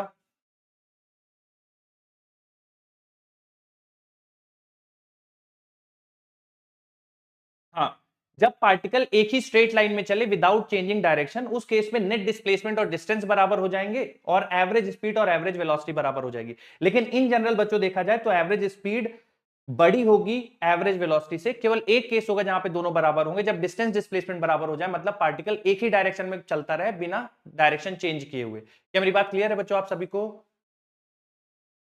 लिख लीजिए बच्चों ये सारे पॉइंट्स।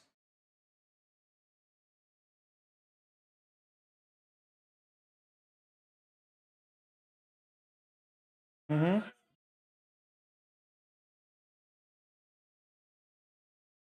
एवरेज स्पीड बेटा होता है टोटल डिस्टेंस अपॉन टाइम, ये होता है डिस्प्लेसमेंट अपॉन टाइम। ठीक है, तो देखिए डिस्टेंस हमेशा डिस्प्लेसमेंट से बड़ी या उसके बराबर होगी, डिस्टेंस हमेशा बड़ी या बराबर होती है ना।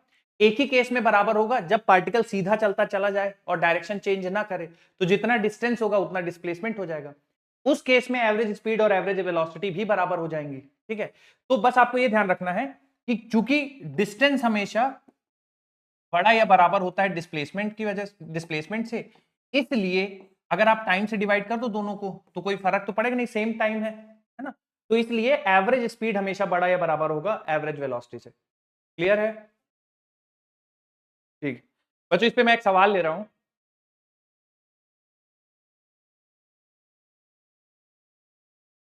नोट कर लीजिए जल्दी से, फिर एक सवाल करते हैं इस पे।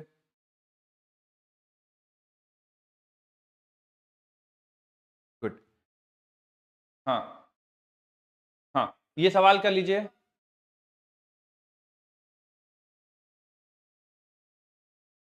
हाँ करते हैं बेटा, आप ये सवाल कर लो फिर करते हैं स्लाइड बैक। कौन सा रह गया आपका लिखना?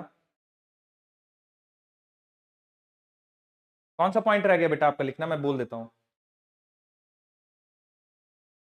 हाँ लिख लीजिए, average speed always greater than और equal to magnitude of average velocity.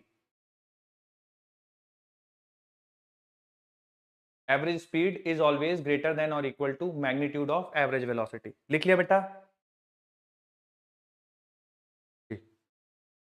बच्चों चलिए ये सवाल करिए और फटाफट से मुझे आंसर बताइए।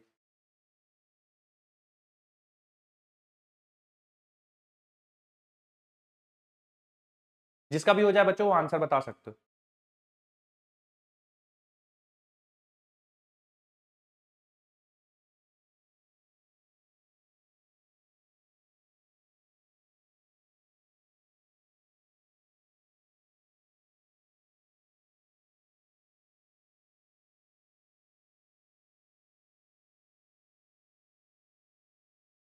ओके,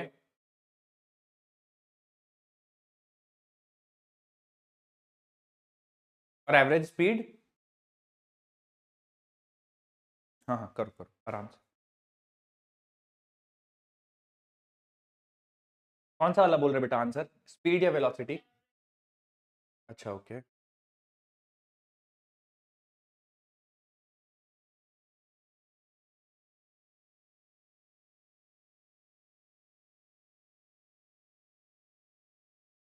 बच्चों इसमें कुछ भी नहीं, बस 18। ओके, इसमें बेटा डिस्टेंस और डिस्प्लेसमेंट ही निकालना है, कोई भी नई चीज नहीं है। डिस्टेंस डिस्प्लेसमेंट निकाल के टाइम से डिवाइड करना है बस।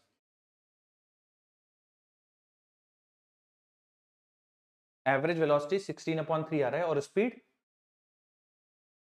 हाँ निकालिए।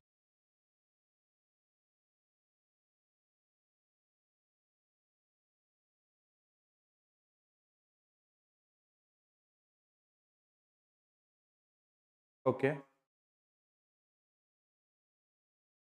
बच्चों सबके ही अलग अलग आंसर आ रहे हैं। कितने बच्चों ने कंप्लीट कर लिया है?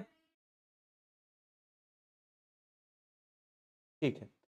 बच्चों मैं एक्सप्लेन कर रहा हूं, उम्मीद करता हूं तुम सबने एटलीस्ट एक बार अटेम्प्ट तो कर लिया होगा, सवाल पढ़ लिया होगा। जरा ध्यान से देखिए, बोला गया bird flies due north with a velocity of 20 metre पर सेकंड फॉर 15 सेकंड्स। तो बच्चों बर्ड जो पहले है वो नॉर्थ की तरफ जा रही है, और मान लीजिए यहां से शुरुआत होती है, ठीक है? तो 20 मीटर पर सेकंड 15 सेकंड, तो बच्चों 300 मीटर तो नॉर्थ की तरफ चली जाएगी। बोलो सही है ना ये? ठीक है, इनको इसको मल्टीप्लाई कर दिया है ना, तो डिस्टेंस आ गई। फिर बोला है कि वहां 5 सेकंड तक रेस्ट करती है, ठीक है? 5 सेकंड तक रेस्ट करती है, मतलब यहां से कोई मूवमेंट नहीं है। फिर flies due south with velocity 24 for 10 seconds. अब बच्चों यहां से वो वापस साउथ की तरफ चलती है, और 10 सेकंड्स तक 24 मीटर पर सेकंड से, तो बच्चों 240 मीटर्स वापस आ जाती है। बोलो क्लियर है बच्चों? तो अगर मैं जैसे एवरेज स्पीड निकालने जाऊंगा, तो बच्चों मेरी बात ध्यान से सुनिएगा, एवरेज स्पीड होता है total distance upon total time. तो टोटल डिस्टेंस हो जाएगा बच्चों 300 और 240, तो क्या बच्चों टोटल डिस्टेंस 540 हो जाएगा। और टोटल टाइम देखिएगा 15, 5, 20 और 20, 10, 30, तो क्या बच्चों ये 30 हो जाएगा। तो 18 मीटर पर सेकेंड एवरेज स्पीड आएगी बच्चों। कितने बच्चों का एवरेज स्पीड सही था, एक बार हाथ उठाओगे क्या? एवरेज स्पीड, वेरी गुड बच्चों, बहुत बढ़िया। एवरेज वेलोसिटी देख लीजिए, एवरेज वेलोसिटी, एवरेज वेलोसिटी की बच्चों अगर हम लोग बात करें तो हमें देखना पड़ेगा डिस्प्लेसमेंट। अब मुझे थोड़ा सा मदद कर दो बच्चों, डिस्प्लेसमेंट कितनी हो जाएगी यहाँ पे? 60 मीटर। ये फाइनल है, ये इनिशियल है, तो बेटा डिस्प्लेसमेंट तुम्हें दिख रहा होगा 60 है, तो डिस्प्लेसमेंट 60 और टाइम कितना है बेटा बोलिए? 30, तो आंसर आ जाएगा 2 मीटर पर सेकंड। एवरेज वेलोसिटी कितने बच्चों का 2 मीटर पर सेकंड आया था? हाथ उठा दो बेटा। बहुत बढ़िया। जिनका गड़बड़ था बच्चों देख लीजिए, समझ लीजिए, सीख लीजिए कहां पे मुश्किल हो गई, क्या गड़बड़ है, बोलिए बेटा।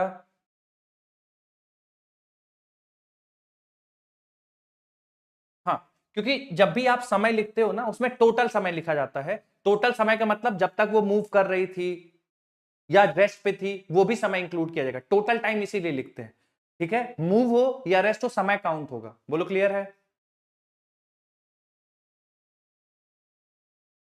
बिल्कुल किया जाएगा बेटा ऐड। टोटल टाइम में बच्चों रेस्ट वाला ऐड होगा। हाँ, मैं वही उसी पे आने वाला था। बच्चों आप में से कोई मुझे जो डायरेक्शन समझाने में मदद करे, कोई भी आप में से डायरेक्शन बताना चाहे। मैं देखो स्पीड की तो कोई। हाँ बेटा, हाँ बोलिए बोलिए, सही बोल रहे हैं आप, बोलिए। साउथ होगी या नॉर्थ होगी? ठीक है। हाँ, मैं थोड़ा सा आपकी मदद करता हूं बच्चों। एवरेज वेलोसिटी के लिए मैंने आपको क्या कॉन्सेप्ट बताया कि एवरेज वेलोसिटी हमेशा किसके पैरेलल होगी? बोलो बेटा, किसके किसके बराबर होगी? बोलिए बेटा। हाँ, डिस्प्लेसमेंट के बराबर होगी, है ना बच्चों? तो डिस्प्लेसमेंट इस केस में अगर आप देखो बच्चों, इनिशियल और फाइनल को ज्वाइन करता हुआ डिस्प्लेसमेंट वेक्टर होगा। तो बेटा फाइनल पोजीशन मेरी ये है, इनिशियल पोजीशन ये है, तो थोड़ा सा मैं डिस्प्लेसमेंट वेक्टर ड्रॉ कर रहा हूं। कल मैंने आपको सिखाया था, कुछ बच्चों को याद रह गया हो तो मेरी थोड़ा मदद करना। क्या बच्चा डिस्प्लेसमेंट वेक्टर ये होगा जो मैंने अभी ड्रॉ किया है? ये सही है या गलत है बेटा? बोलो। गलत है। Very good. मैंने आपको बताया था कि जो डिस्प्लेसमेंट वेक्टर होगा वो किधर होगा बेटा? हमेशा बेटा फाइनल की तरफ हेड बोला था कल मैंने आपको, चिल्ला चिल्ला के, याद है? तो डिस्प्लेसमेंट वेक्टर इधर है तो बेटा वेलोसिटी वेक्टर भी किधर होगा? अपवर्ड्स। ठीक है, तो बच्चों इसका आंसर हो जाएगा वेलोसिटी की एवरेज वेलोसिटी का मैग्नीट्यूड यही होगा और डायरेक्शन होगी ड्यू नॉर्थ। बोलो क्लियर है बेटा? ठीक, नोट कर लीजिए, थोड़ा जल्दी जल्दी नोट करिए बच्चों इसमें, है ना? बोलिए बेटा।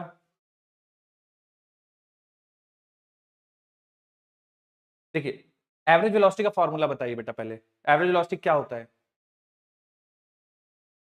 देख लीजिए आप, अगर याद नहीं है तो एवरेज वेलोसिटी क्या होता है? डिस्प्लेसमेंट अपॉन टाइम टेकन, ठीक है। तो देखिए इनिशियल यहां से जो है वो ट्रिप शुरू होती है, ये इनिशियल पॉइंट है, यहां तक गए, फिर वापस आ गए 240, तो फाइनली तो आप यहां पे हो ना। तो इनिशियल और फाइनल के बीच की दूरी कितनी बची? 60 बची ना। ठीक है, 300 आप ऊपर गए थे, 240 नीचे आ गए, तो 60 बची ना, इसलिए 60 लिख रहे हैं। ठीक, चलिए बच्चों, बोलिए बेटा। क्वेश्चन रिपीट कर दें? क्या नहीं समझ में आया बेटा? फिर से पूरा, कोई एक पॉइंट नहीं समझ में आया, या कुछ भी नहीं समझ में आया?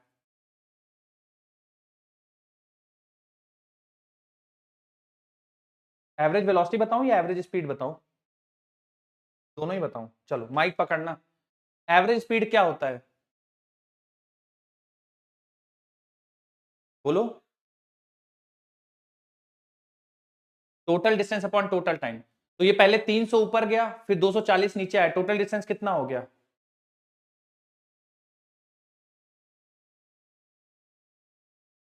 20। हाँ, इन दोनों को मल्टीप्लाई किया है, डिस्टेंस बराबर स्पीड इंटू टाइम होगा ना, तो 20 into time, speed into time. चलो अगली हेडिंग डालिए बेटा, इंस्टेंटेनियस वेलोसिटी। अगली हेडिंग डाल दीजिए बच्चों, इंस्टेंटेनियस वेलोसिटी। बच्चों ये इंपॉर्टेंट टॉपिक, इंस्टेंटेनियस वेलोसिटी।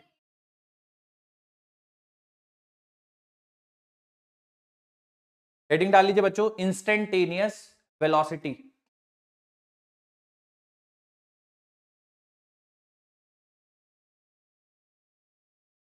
ठीक, अब इंस्टेंटेनियस वेलोसिटी क्या होती है बच्चों, थोड़ी देर समझेंगे और फिर निकालते कैसे हैं, फिर मैं उस पर आपको एग्जांपल्स कराऊंगा। थोड़ा मेरी बात ध्यान से सुनिए, 2 मिनट।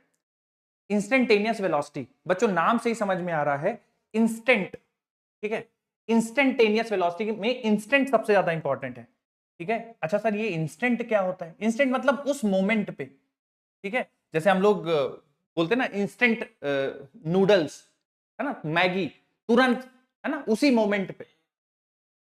तो इंस्टेंटेनियस वेलोसिटी का मतलब हो गया उस मोमेंट पे वेलोसिटी। जैसे मैं और एक एग्जांपल मैं समझाता हूं। मान लीजिए बच्चों आपने अपनी ट्रिप शुरू की किसी पॉइंट ए से, ठीक है, किसी पॉइंट ए से बच्चों आपने अपनी ट्रिप शुरू की और आपको पॉइंट बी तक जाना है। मान लीजिए आप कोई भी, मान लीजिए दिल्ली से आपने शुरू किया और आप मान लीजिए मुंबई जा रहे हो, ठीक है। तो बच्चों ऐसा तो नहीं होगा कि आप थ्रू आउट द ट्रिप एक ही स्पीड मेंटेन करो। मैं एक एग्जांपल के लिए लेता हूं। मान लीजिए बच्चों आपको 20 आवर्स लग गए इस ट्रिप में, है ना, और दूरी में कुछ मान लेता हूं बच्चों 2000 किलोमीटर है, ठीक है। ऐसे ले लेते हैं हम लोग रैंडम वैल्यू। अगर मैं आपसे पूछूं बेटा कि इस जर्नी के लिए मुझे आप एवरेज स्पीड बता दो कितनी होगी, तो आप बोलोगे सर बहुत आसान है, total distance upon total time. तो ये सर 100 किलोमीटर पर आवर आ जाएगी, ठीक है। लेकिन बच्चों एक चीज आप लोगों ने ये नोटिस किया होगा कि हर टाइम पे 100 किलोमीटर पर आवर मेंटेन करना इम्पॉसिबल है ना। पहले आप दिल्ली से निकले होगे तो बीच में कंजेशन होगा, सिटी से बाहर निकल रहे हो, ठीक है, तो आपको बार बार ब्रेक्स लगाने पड़ेंगे, आपकी स्पीड कम होगी। फिर आप हाईवे में पहुंचोगे, हाईवे में आप जो मैक्सिमम परमिसिबल लिमिट है उससे जाओगे। फिर जब आप दूसरी सिटी में एंटर कर रहे होगे, मान लो मुंबई में एंटर कर रहे होगे, तो फिर से आपकी स्पीड कम होगी, ठीक है। तो थ्रू आउट बीच में आप कहीं भी रुकोगे, है ना, तो through out 100 kilometre per hour maintain करना इम्पॉसिबल है, ठीक है। तो जो 100 किलोमीटर पर आवर है ये एवरेज है बच्चों, ये आपको एवरेज बता रही है कि ऑन एन एवरेज इतनी स्पीड से गाड़ी चलती है। तो आपको आइडिया देता है कि यार average speed 100 kilometre per hour रहती है दिल्ली मुंबई ट्रिप की, ठीक है, वो एवरेज हो गया। लेकिन हर इंस्टेंट पे 100 किलोमीटर, हर मोमेंट पे 100 किलोमीटर पर आवर ऐसा नहीं होता। जब मान लो आप स्पीड, मान लो आप मुंबई में एंटर हो रहे हो तो आपकी स्पीड घट के 20 हो गई होगी, 15 हो गई होगी, है ना, 10 किलोमीटर पर आवर हो गई होगी। तो इंस्टेंटेनियस स्पीड का मतलब होता है बच्चों किस मोमेंट पे, किसी मोमेंट पे स्पीड। जैसे कि मान लेते हैं हम लोग सुबह यहां से शुरू कर रहे हैं 10 बजे, ठीक है, 10 AM पे हम लोग अपनी जर्नी शुरू कर रहे हैं। मैं अगर आपसे स्पीड पूछ दूं कि बताओ भैया स्पीड कितनी होगी 2:01:30 पे, 2:01:30 की ये जो स्पीड आएगी ये इस जर्नी की इंस्टेंटेनियस स्पीड कहलाएगी या इंस्टेंटेनियस वेलोसिटी कहलाएगी, ठीक है। बच्चों कई बार सवालों में इंस्टेंटेनियस स्पीड और इंस्टेंटेनियस वेलोसिटी को इंटरचेंज कर देगा, तो उसमें कंफ्यूज मत हो जाना। इंस्टेंटेनियस स्पीड जो है ना, इंस्टेंटेनियस वेलोसिटी जो है बेटा, उसका जो मैग्नीट्यूड होता है वो हमेशा, इफ की बात नहीं, हमेशा इंस्टेंटेनियस स्पीड के बराबर होता है, इंस्टेंटेनियस स्पीड के बराबर होता है। क्या बच्चों एवरेज वेलोसिटी और एवरेज स्पीड के लिए भी ऐसा बोला जा सकता है क्या बेटा, बोलिए। एवरेज स्पीड और एवरेज वेलोसिटी के लिए बोला जा सकता है क्या कि average velocity always equal to average? नहीं। लेकिन इंस्टेंटेनियस स्पीड का जो, इंस्टेंटेनियस वेलोसिटी का जो मैग्नीट्यूड होगा वो हमेशा इंस्टेंटेनियस स्पीड के बराबर होगा, ठीक है। बस इंस्टेंटेनियस वेलोसिटी में एक चीज अलग हो जाएगी बच्चों की, इंस्टेंटेनियस चूंकि वेलोसिटी है, वेक्टर है, तो इसके पास डायरेक्शन होगा, उसके अलावा मैग्नीट्यूड हमेशा दोनों के बराबर होंगे, ठीक है। तो इंस्टेंटेनियस वेलोसिटी क्या होती है बच्चों, किसी मोमेंट की जो वेलोसिटी होती है वो कहलाती है इंस्टेंटेनियस वेलोसिटी।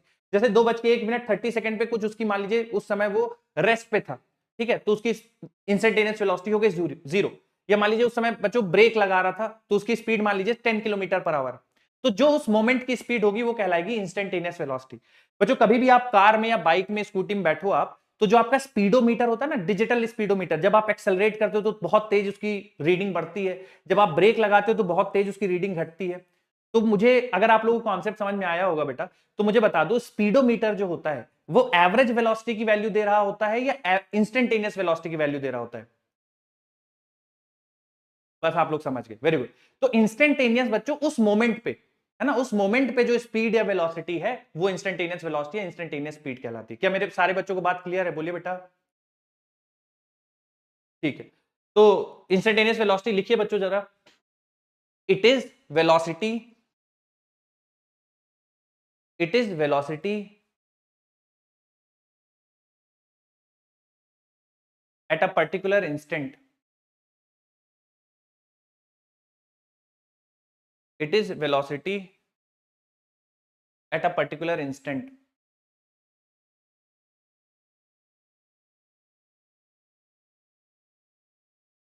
अगला पॉइंट लिख लीजिए बच्चों, मैग्नीट्यूड ऑफ इंस्टेंटेनियस वेलोसिटी ऐसा करके लिखना है बच्चों, है ना। ये जो मैंने आपको लिखा है ना शॉर्ट में, पूरा मत लिखिए। Magnitude of instantaneous velocity is equal to instantaneous speed always.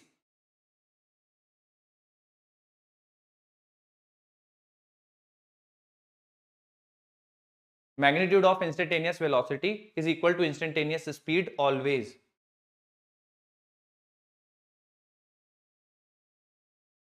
Last में बच्चों हम लोग एक एग्जांपल लिखेंगे जिससे आपको हमेशा याद रहेगा। लिख लीजिए, कार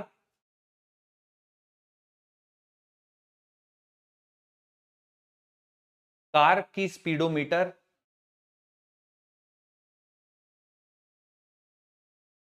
कार का स्पीडोमीटर हमेशा कार का स्पीडोमीटर हमेशा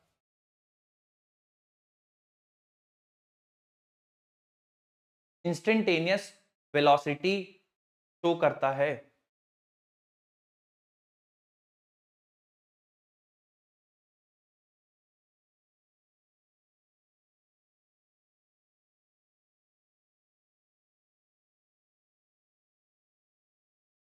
अरे राजा बेटा समझ जाओ भैया, मैग्नीट्यूड है ना, समझ जाओ आप। बोल दो बेटा, बोल दो, लिख लो, कट करके ना लिख लो, बट सवालों में इंटरचेंज हो जाएगा, ठीक है।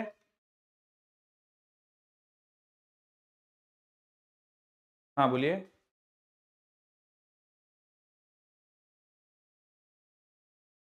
डायरेक्शन वाला मतलब देखिए, इनके मैग्नीट्यूड बराबर होंगे क्योंकि ये वेलोसिटी है ना, ठीक है, इंस्टेंटेनियस वेलोसिटी और इंस्टेंटेनियस स्पीड। तो इंस्टेंटेनियस वेलोसिटी का मैग्नीट्यूड इंस्टेंटेनियस स्पीड कहलाएगा, ठीक है। और चूंकि ये वेलोसिटी है ना, तो इसके पास दो चीजें होंगी, क्या क्या होंगी, डायरेक्शन और मैग्नीट्यूड, ठीक है। तो मैग्नीट्यूड तो हम लोग को मैग्नीट्यूड, ठीक है, डायरेक्शन भी होगा क्योंकि मैग्नीट्यूड के उसका जो होगा वो इंस्टेंटेनियस स्पीड के बराबर होगा। अगर आप इंस्टेंटेनियस स्पीड में डायरेक्शन और जोड़ दोगे, यानी डायरेक्शन और बता दोगे, तो वो इंस्टेंटेनियस वेलोसिटी कहलाएगा। जैसे कि मैं आपसे बोल दूं कि 2:01:30 पे जो कार है वो उसकी स्पीड थी 30 किलोमीटर पर आवर, मतलब जो स्पीडोमीटर की रीडिंग थी 30 किलोमीटर पर आवर, और कार नॉर्थ की तरफ जा रही थी, ठीक है, तो वो बन जाएगा इंस्टेंटेनियस वेलोसिटी, ठीक है। तो इंस्टेंटेनियस वेलोसिटी और इंस्टेंटेनियस स्पीड में बस अंतर डायरेक्शन का है, बाकी दोनों चीजें सेम है। क्योंकि वेलोसिटी एक वेक्टर क्वांटिटी है, उसके साथ आपको डायरेक्शन भी मेंशन करना जरूरी है। क्लियर है? ठीक। अब बच्चों ये सब तो हो गया, ठीक है, हम समझ गए कि इंस्टेंटेनियस वेलोसिटी, इंस्टेंटेनियस स्पीड, है ना, इंस्टेंटेनियस वेलोसिटी का मैग्नीट्यूड इंस्टेंटेनियस स्पीड कहलाता है। अब दूसरा जो चीज आएगा बच्चों, वो आएगा कि कैलकुलेशन कैसे करना है, ठीक है, कैलकुलेशन कैसे करना है। तो कैलकुलेशन के लिए बच्चों जरा ध्यान से सुनिए, जहां पे भी आपको आज के दिन के लिए बच्चों हम लोगों ने डिफरेंशिएशन पढ़ा था, इस वाली क्लास के ऑनवर्ड्स डिफरेंशिएशन का काफी ज्यादा यूज, इंटीग्रेशन का काफी ज्यादा यूज मिलेगा, डिफरेंशिएशन इंटीग्रेशन का। कभी भी बच्चों आपको position as a function of time given हो और आपसे इंस्टेंटेनियस स्पीड पूछी जाए, तो बेटा इसको हमेशा ध्यान रखना, v इंस्टेंटेनियस जो बराबर होगा हमेशा dx/dt के बराबर होगा, ठीक है। इंस्टेंटेनियस स्पीड को कैलकुलेट करना है बच्चों, तो आपको डिफरेंशिएट करना होगा पोजीशन या डिस्प्लेसमेंट। सवाल में x बोल देगा कि पोजीशन ऑफ द पार्टिकल, तो भी उसको डिफरेंशिएट करके इंस्टेंटेनियस वेलोसिटी मिल जाएगा, ठीक है। अगर डिस्प्लेसमेंट गिवन है उसको भी डिफरेंशिएट करके इंस्टेंटेनियस वेलोसिटी मिल जाएगा। क्या मेरी बात आपको समझ में आ रही है बच्चों? बोलो क्लियर है ये बात? हाँ बच्चों, मैं इसके टेक्निकलिटी में नहीं जा रहा हूं, ठीक है, इसकी टेक्निकलिटी में नहीं जा रहा हूं कि सर इंस्टेंटेनियस स्पीड हमको dx/dt करके क्यों मिलता है, थोड़ा सा मैथ वाला हिस्सा हो जाएगा, तो मैं उसमें इन डेप्थ नहीं जा रहा हूं। फिर भी मैं थोड़ा सा आपको एक आइडिया दे देता हूं बच्चों, नहीं समझ में आए कोई भी प्रॉब्लम नहीं होने वाली है हमको सवाल सॉल्व करने में, ठीक है। फिर भी मैं थोड़ा सा तुम लोग को एक आइडिया देता हूं ताकि बच्चों को कंफ्यूजन ना हो। जैसे मान लो बच्चों की कार ट्रेवल कर रही है कुछ इस तरह से, है ना, ये पोजीशन है पार्टिकल की और ये टाइम है। कार कुछ इस तरह से ट्रेवल कर रही है और मुझसे सवाल में पूछ दिया गया, ठीक है, कि बताइए जब समय 10 सेकंड हो रहा हो, है ना, ठीक है, ट्रिप शुरू किए हुए जब 10 सेकंड हो गया हो, ठीक है, आप इस मोमेंट पे मुझे इंस्टेंटेनियस स्पीड या इंस्टेंटेनियस वेलोसिटी बता दीजिए, है ना, 10 सेकंड में पूछ दिया जाए। तो बच्चों देखो, इंस्टेंटेनियस स्पीड या इंस्टेंटेनियस वेलोसिटी होती क्या है? उस मोमेंट पे कार की स्पीड अब कैसे निकालें? तो बेसिक फंडा क्या होता है स्पीड निकालने का? Distance upon time. तो ऐसा बोला गया कि एक काम करते हैं भाई लोग कि हमें इंस्टेंटेनियस स्पीड चाहिए ना, तो एक काम करते हैं 10 सेकंड पे पूछा है तो 10 सेकंड के हल्का सा आगे देख लेते हैं कि पार्टिकल कितना गया है ना? मतलब 10 सेकंड पे पूछा गया है तो ये देख लेते हैं कि t बराबर 10 सेकंड से t बराबर 10.0000 ढेर सारे जीरो और 1 सेकंड पे पार्टिकल कहां पे था। ठीक है, तो 10 सेकंड से लेकर 10.0000 इनफाइनाइट जीरो और 1 सेकंड पे हम देख लेते हैं कि पार्टिकल कहां पे है। तो पार्टिकल मान लीजिए 10 सेकंड से लेकर 10.001 के बीच में पार्टिकल ने बच्चों ये दूरी तय करी है, ये वर्टिकल डिस्प्लेसमेंट, क्योंकि डिस्प्लेसमेंट तो बच्चों 10 सेकंड पे यहां था और 10.000001 पे यहां पे था। ये फाइनल हो गया, ये इनिशियल हो गया। ठीक है, तो इस ड्यूरेशन में, कौन सी ड्यूरेशन बेटा? 0.00001 सेकंड के ड्यूरेशन में, मतलब इस ड्यूरेशन में पार्टिकल कितना चल गया? इतना चल गया। ठीक है बेटा, तो अब हमें निकालना है, कैसे निकालेंगे? तो ये वर्टिकल डिस्प्लेसमेंट, इसको बेटा मैं dx बोल देता हूं। सर dx क्यों बोल रहे हैं आप? बेटा dx इसलिए बोल रहे हैं क्योंकि समय का अंतर बहुत कम है, 10 और 10.00001, तो इनके बीच का जो टाइम का डिफरेंस है बेटा वो बहुत कम है ना, 0.000000001 सेकंड है ना, टाइम का डिफरेंस बहुत कम है। तो अगर समय का डिफरेंस बहुत कम है तो क्या बच्चों कार बहुत कम दूरी तय की होगी, बहुत नेग्लिजिबल दूरी तय की होगी? बोलो, क्योंकि समय का ड्यूरेशन बहुत कम है ना, तो बहुत नेग्लिजिबल दूरी तय की होगी, और नेग्लिजिबल दूरी को, बहुत कम दूरी को dx से डिनोट करते हैं, तो ये बेटा dx हो गया। अब ये इन दोनों बीच के, जैसे ये टाइम t है और ये वाला टाइम कौन सा है बच्चों? 10.00001, तो इनके बीच का जो डिफरेंस है वो dt कहलाएगा। dt क्यों? क्योंकि बहुत समय कम है और ये dx है, तो बेटा इस पॉइंट पे हम लोग वेलोसिटी बोल देते हैं dx अपॉन dt। ठीक है, अब आपको बच्चों, आपके एग्जाम के लिए ये टेक्निकलिटीज कोई आपसे नहीं पूछेगा। आपको क्या याद रखना है, ये मैंने समझा दिया हालांकि, ताकि तुम लोग को ऐसा नहीं लगे कि सर डिस्कशन नहीं हुआ। बाकी आपको ये टेक्निकलिटी नहीं पता है, आप एक सवाल में भी नहीं फंसोगे। आपको क्या याद रखना है? इंस्टेंटेनियस वेलोसिटी क्या होती है, किसी मोमेंट की वेलोसिटी इंस्टेंटेनियस वेलोसिटी कहलाती है। दूसरा तरीका निकालते कैसे हैं? डिफरेंशिएट करके।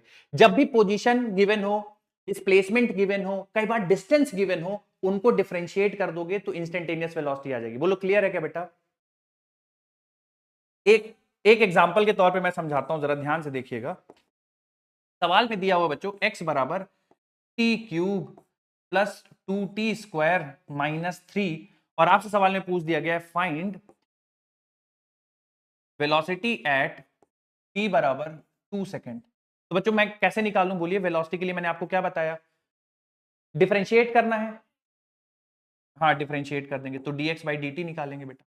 dx बाई dt निकालेंगे तो क्या आएगा? जैसे t क्यूब का डिफरेंशिएट करेंगे 3t स्क्वायर प्लस 4t आ जाएगा क्या बेटा? और 3 का डिफरेंशिएशन 0। बिल्कुल। और बच्चा कितने टाइम पे पूछा है? 2 सेकंड पे पूछा है, तो क्या वेलोसिटी t बराबर 2 पुट कर देंगे? बोलिए बेटा। तो 3 इंटू 2 का स्क्वायर प्लस 4 इंटू 2। बोलिए क्लियर है बच्चों सबको? तो ये बन जाएगा 4 इंटू 3 12, 12 प्लस 8 20 मीटर पर सेकेंड। ठीक है, अब बच्चों एक चीज और जरा ध्यान सुन लीजिए, लास्ट चीज है।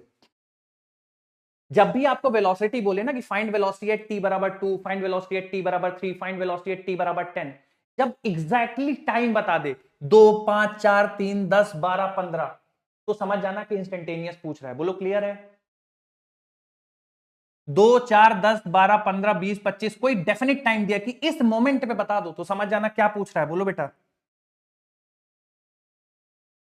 सेम तरीके के सवाल में एवरेज वेलोसिटी भी आपसे कैलकुलेट कराएगा, लेकिन जब एवरेज वेलोसिटी कैलकुलेट कराएगा तो आपको ड्यूरेशन देगा, वो इंस्टेंट नहीं देगा। ड्यूरेशन कैसे देगा?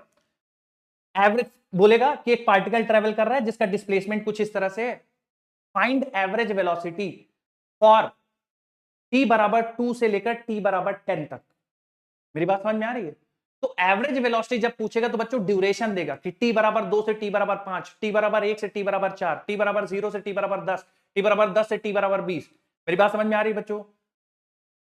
और जब इंस्टेंटेनियस पूछेगा ना तो एग्जैक्टली मोमेंट बता देगा कि एट t बराबर 10, एट t बराबर 4, एट t बराबर 3। बोलो क्लियर है?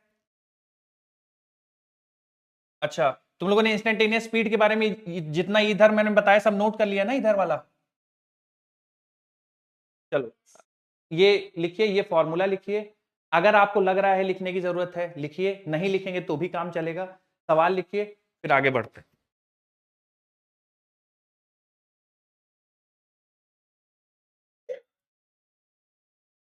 डिस्प्लेसमेंट गिवन है और डिस्टेंस कैसे पूछ रहा है? हाँ, तो मैग्नीट्यूड पहले डिफरेंशिएट करेंगे यार, है ना? फिर वेलोसिटी निकालेंगे, फिर मैग्नीट्यूड ऑफ वेलोसिटी निकाल के इंटीग्रेट करना पड़ेगा। सवाल पे डिपेंड करता है बच्चे कैसा है, स्ट्रेट लाइन पे मूव कर रहा है या ऐसा कोई सवाल दिखेगा तो हम लोग जरूर कर लेंगे, ठीक है?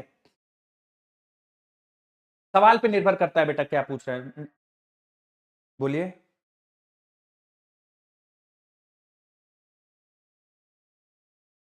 ये वाला एग्जांपल आपको नहीं समझ में आया? अच्छा, इंस्टेंटेनियस वेलोसिटी क्या होता है, फॉर्मूला देखिए। वी इंस्टेंटेनियस बराबर, पढ़िए बेटा क्या लिखा हुआ है। Very good. तो इसका क्या मतलब होता है, D D T of x. क्या बेटा आप ये जानते हो? ये दोनों सेम चीजें लिखी हुई जानते हो क्या बेटा आप?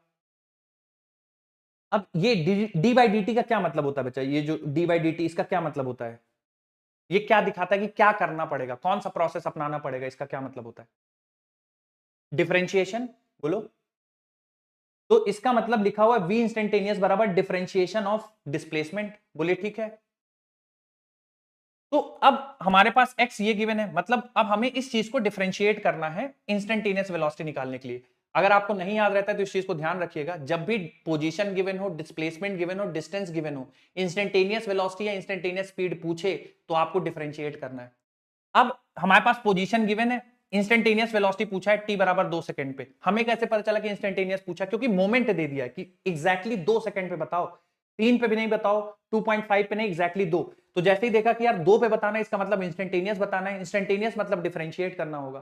तो डिफरेंशिएशन टी क्यूब का डिफरेंशिएशन 3t स्क्वायर होता है, 2t स्क्वायर का डिफरेंशिएशन 4t होता है। अब सर ये कैसे हो गया? डिफरेंशिएशन वाली क्लास बहुत ज्यादा इंपॉर्टेंट, इसीलिए मैंने बहुत प्रैक्टिस कराई थी वहां पे, ठीक है? अगर आपको नहीं आता कोई बात नहीं, एक बार फिर से जाइए, नोट्स पढ़िए। एक्स के पावर एन, एन एक्स के power N minus one, constant बाहर आ जाएगा, एन एक्स के पावर एन माइनस वन, और कॉन्स्टेंट का डिफरेंशिएशन 0 होता है, ठीक है? तो डिफरेंशिएशन लगा के फिर टी बराबर 2 पे चूंकि पूछा है, तो फिर टी बराबर 2 यहां पे सब्स्टिट्यूट करेंगे और आंसर निकाल लेंगे। क्लियर है? बोलिए बेटा। हाँ हाँ।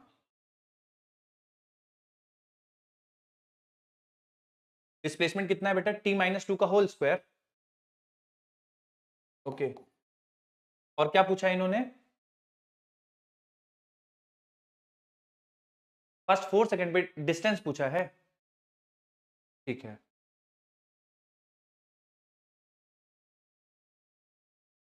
बेटा इसमें ना डिस्टेंस निकालने के लिए पहले आप इसको डिफरेंशिएट करेंगे, इसको डिफरेंशिएट करेंगे तो वेलोसिटी आएगी, ठीक है?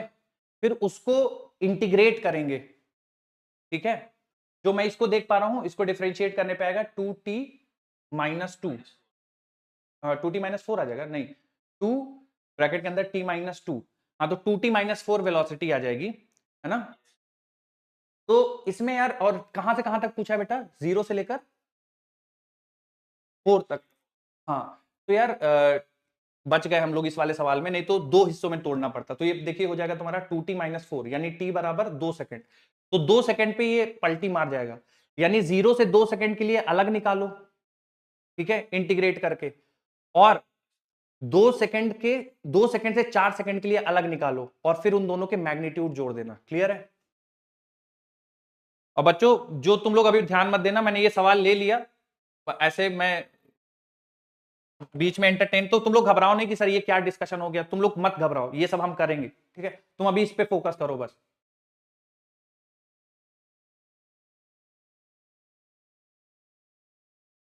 कौन सा सवाल नहीं आया बच्चों? उसका तुम लोग के साथ वीडियो सॉल्यूशन शेयर हुआ है, फिर से मैंने पूछा था। कौन सा सवाल नहीं आया बेटा आपको? पूछे।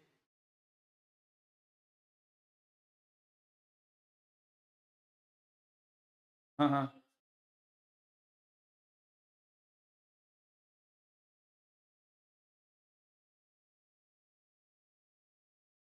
हाँ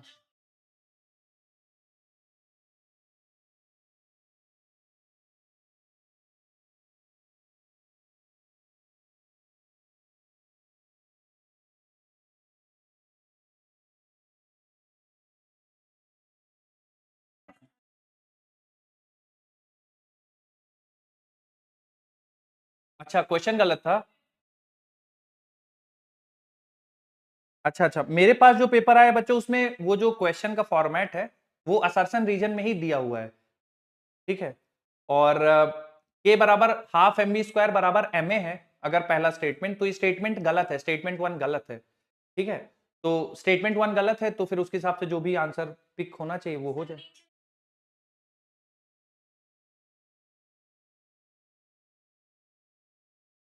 हाँ, half M B square correct है, जैसे ये लिखा हुआ है ना, के बराबर हाफ एम बी स्क्वायर बराबर एम ए। तो देखिए बेटा, इनके डायमेंशन मिल जाएंगे, मतलब काइनेटिक एनर्जी के और हाफ एम बी स्क्वायर के डायमेंशन मैच कर जाएंगे, लेकिन काइनेटिक एनर्जी और एम ए के डायमेंशन नहीं मैच करेंगे। तो इन दोनों के डायमेंशन नहीं मैच करेंगे। क्या हुआ?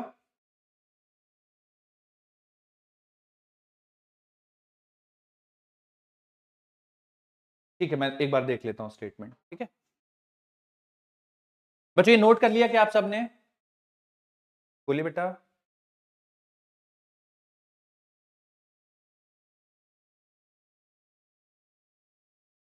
अब रुक जाइए, इसमें अब जैसे मैंने बोला था तो बच्चे ने बोला कि सर वो तो डायरेक्शन नहीं दिखाता। तो देखिए, इंस्टेंटेनियस वेलोसिटी का मैग्नीट्यूड दिखाता है, लेकिन सवालों में जब वो इंस्टेंटेनियस वेलोसिटी बोलेंगे बच्चे तो आपसे most of the time magnitude expect करेंगे। तो स्पीडोमीटर इंस्टेंटेनियस स्पीड दिखाता है, आप बोल दीजिए, या मैग्नीट्यूड ऑफ इंस्टेंटेनियस वेलोसिटी दिखाता है। हाँ पूछिए आप, बोलिए बेटा।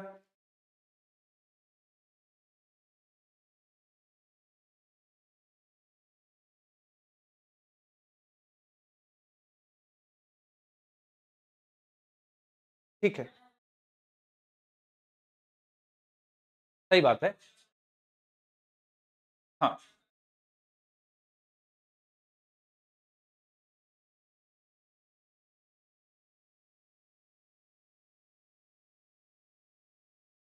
ठीक है, मैं ले लेता हूं बेटा, बस मुझे एक इस पे ना, चूंकि मैंने पढ़ा दिया ना, बस मुझे एक दो सवाल ले लेने दो इस पे, फिर मैं पेपर का ले लूंगा। नहीं होगा, मैं बिना बताए नहीं जाऊंगा, ठीक है, बता के जाऊंगा। ठीक है ठीक है, मैं बता के जाऊंगा। बच्चों इस पे एक सवाल कर लेते हैं, सबने नोट कर लिया ना? चलिए चलिए, ये सवाल करिए बेटा सारे।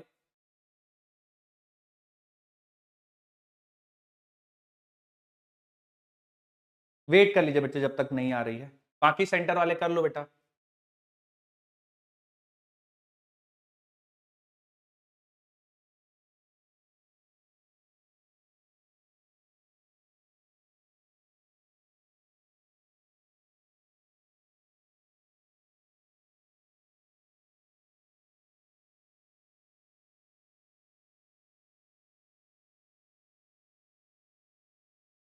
नहीं नहीं, इनिशियल स्पीड का मतलब हो गया टी बराबर जीरो। इनिशियल स्पीड का मतलब बच्चों टी बराबर जीरो।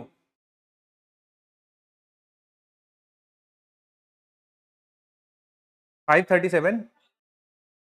ठीक है ठीक है। बच्चों देखो जरा यहाँ पे, initial speed of the particle पूछा है, मतलब टी बराबर जीरो। बच्चों आप इसको डिफरेंशिएट करेंगे ना, ds बाई डी टी, तो बच्चों मुझे बता दो जरा ds बाई डी टी लिखने पे क्या आएगा इसका? 80 प्लस 5, और t बराबर जीरो पे पूछा है बेटा, तो कितना लिख देंगे बोलो? 5। तो t बराबर जीरो पे बच्चों 5 मीटर पर सेकंड आ जाएगा। तो पहले वाले का आंसर 5 मीटर पर सेकंड होगा। कितने बच्चों को सही था, एक बार हाथ उठा दो बेटा। 5 मीटर पर सेकंड, बोलिए बेटा। नाटक करोगे ना बताएं तुमको पागल, पढ़ने आए हो कि नौटंकी करने आए हो? क्या मेंटेलिटी रहती है यार तुम लोग की? अरे भैया, आ रही आवाज तुमको? पूरा ही पाठशाला।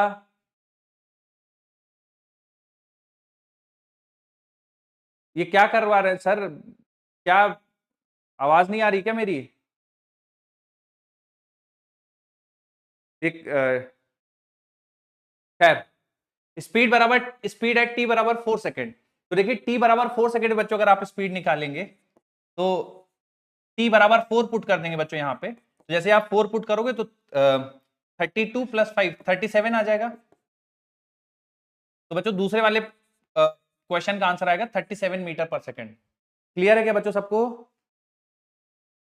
ठीक है, ठीक है। अब बच्चों थोड़ा सा आप एग्जाम वाले मेरे से सवाल पूछ लो, जिनको भी कंफ्यूजन है, यहां से मैं कल कंटिन्यू करूंगा। बोलिए बेटा। आप सवाल पूछ लो, कौन सा सवाल बताना है मुझे? Question number 34। हाँ हाँ, क्वेश्चन नंबर 34 में देखिए बेटा, बोला है कि एक इक्वेशन ऑफ लाइन चाहिए हमें जो y बराबर 3x माइनस 8 के परपेंडिकुलर हो और y एक्सिस को 0,4 पे कट कर रही हो। तो बच्चे इसमें से पहले आप ना एक दो ऑप्शन तो आप एलिमिनेट कर सकते हो बेटा। x बराबर 0 रखो, तो इसमें दो ऑप्शन तो गलत हो जाएंगे बेटा। कौन कौन से गलत हो जाएंगे? 0,4। तो x बराबर 0 रखने पे दूसरा ऑप्शन और बच्चे चौथा ऑप्शन गलत हो जाएगा। आंसर हो सकता है पहला या फिर तीसरा। बोलो ठीक है बेटा, है ना? और फिर दूसरा तरीका सोचिए कि इसके परपेंडिकुलर होना चाहिए। तो बेटा थोड़ा ध्यान रखिएगा, जब दो लाइनें परपेंडिकुलर होती हैं तो उनके स्लोप का प्रोडक्ट -1 होता है। तो जो आपकी लाइन गिवन है उसका प्रोडक्ट 3 है, और जो आंसर होना चाहिए उसका स्लोप उन दोनों का प्रोडक्ट -1 होना चाहिए। तो m2 की वैल्यू बेटा -1/3 होनी चाहिए। तो अब 1 और 3 ऑप्शन जो है उनमें से चेक कर लीजिए कि आपका स्लोप कौन सा है -1/3, तो आप वैसे निकाल सकते हो। ठीक है बेटा, जिनका भी डाउट था। हाँ ठीक है, 1 से 10 तक में किसी को समस्या बच्चा? 1 से 10 तक में? फोर्थ नंबर, ठीक है। Standard method of expressing 256.00 in terms of four significant figures। तो फोर सिग्निफिकेंट फिगर्स में बच्चे चौथा ही ऑप्शन है जो फोर सिग्निफिकेंट फिगर है ना? सेकंड भी फोर सिग्निफिकेंट फिगर है। ठीक है, अब इसमें से देखते हैं मेन वैल्यू के बराबर कौन है। तो टू मेन के बराबर 256.00 in terms of four significant figure. तो 0.26, एक सेकंड बेटा, है ना? दूसरा ऑप्शन भी मैच कर रहा है यार, चौथा ऑप्शन भी मैच कर रहा है बेटा, है ना?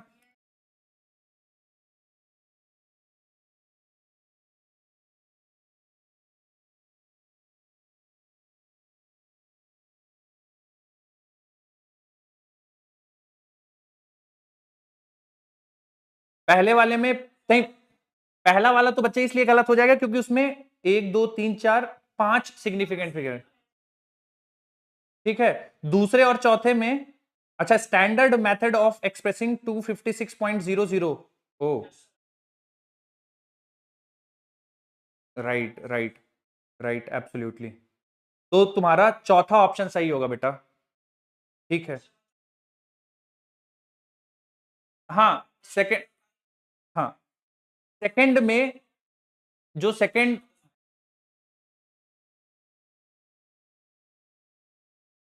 नहीं नहीं, सवाल में बोला गया बेटा चार सिग्निफिकेंट फिगर में एक्सप्रेस करना है ना,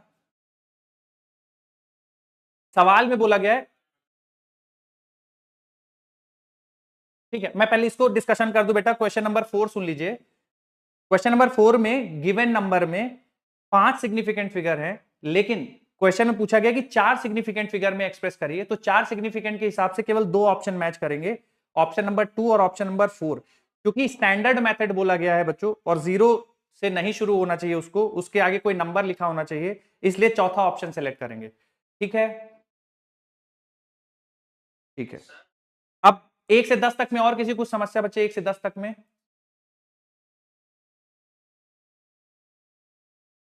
क्वेश्चन नंबर 10।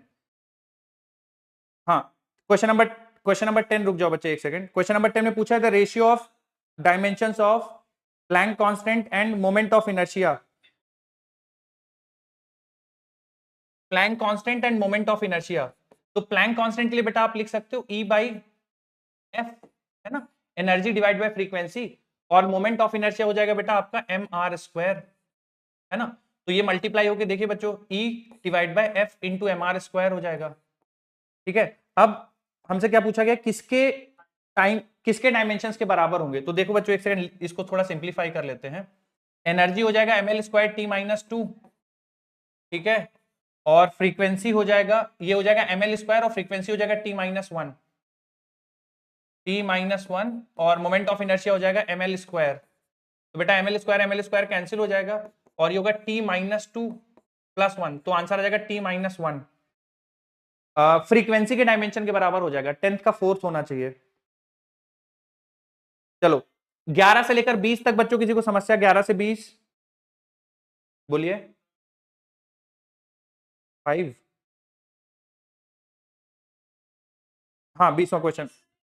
हाँ 5 वाला बच्चे बहुत स्टैंडर्ड सवाल है। Unit of system force acceleration and time taken as fundamental unit, then the formula for energy is. तो बेटा आपको एनर्जी को ऐसा लिखना है, energy is depending on F के पावर एक्स, एनर्जी के सॉरी एक्सेलरेशन के पावर वाई और टाइम के पावर जेड। बेटा 3 इक्वेशन 3 अननोन, स्टैंडर्ड। बच्चों इसमें दिक्कत आई थी क्या? ये स्टैंडर्ड मेथड से नहीं सॉल्व हो रहा था क्या? हो रहा होगा।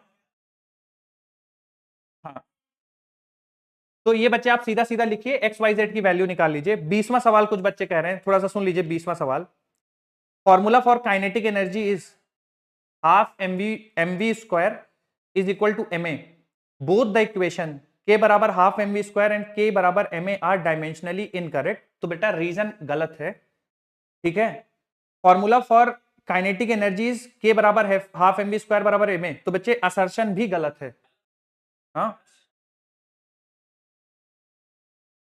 तो बच्चों मेरे हिसाब से इसका 4th आंसर होना चाहिए, ये 20वें का 4th होना चाहिए। बेटा क्या दिया हुआ उन्होंने?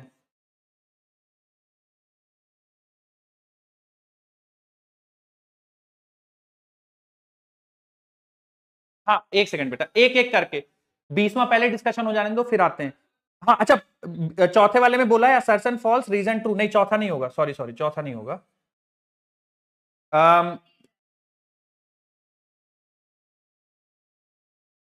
बच्चों इसमें तो कोई ऑप्शन ही नहीं गिवन है जो दोनों गलत हो। हाँ हाँ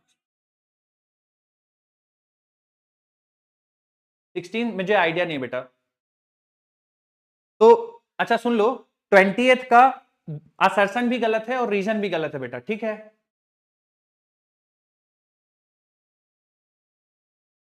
21 से 30 में 27 पूछा है।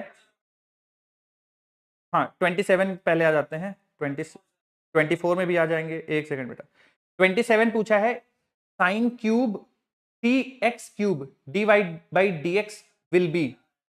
देखो बेटा y बराबर गिवन है साइन क्यूब और ब्रैकेट में लिखा हुआ है 3x3, ठीक है बेटा। इसका dy बाई डी एक्स हमको बताना है। तो बेटा पहले सबसे पहले इसको डिफरेंशिएट करो, ये मेन फंक्शन है, ठीक है। तो बेटा आप इसको डिफरेंशिएट करेंगे तो ये बन जाएगा 3 sin² इंटू 3x3, ठीक है। और फिर बेटा 3x3 को डिफरेंशिएट करेंगे तो ये बन जाएगा 9x²। अच्छा दो चीजें होंगी बच्चों, साइन स्क्वायर के साथ साथ फिर साइन भी डिफरेंशिएट होगा, ओके। तो साइन का डिफरेंशिएशन आ जाएगा बच्चों, यहां पे साइन एक्स का डिफरेंशिएशन आ जाएगा 3 sin² इंटू कॉस 3x3, ये बनेगा यार बेटा पूरा डिफरेंशिएशन, ठीक है। मैं एक सेकंड चेक करता हूं। हाँ हाँ बस बस एक एक आखिरी सवाल है, ये डिफरेंशिएशन का बता लें दो मुझे। तो बच्चों तुम्हारे पास जो आंसर बचेगा 27x3 27,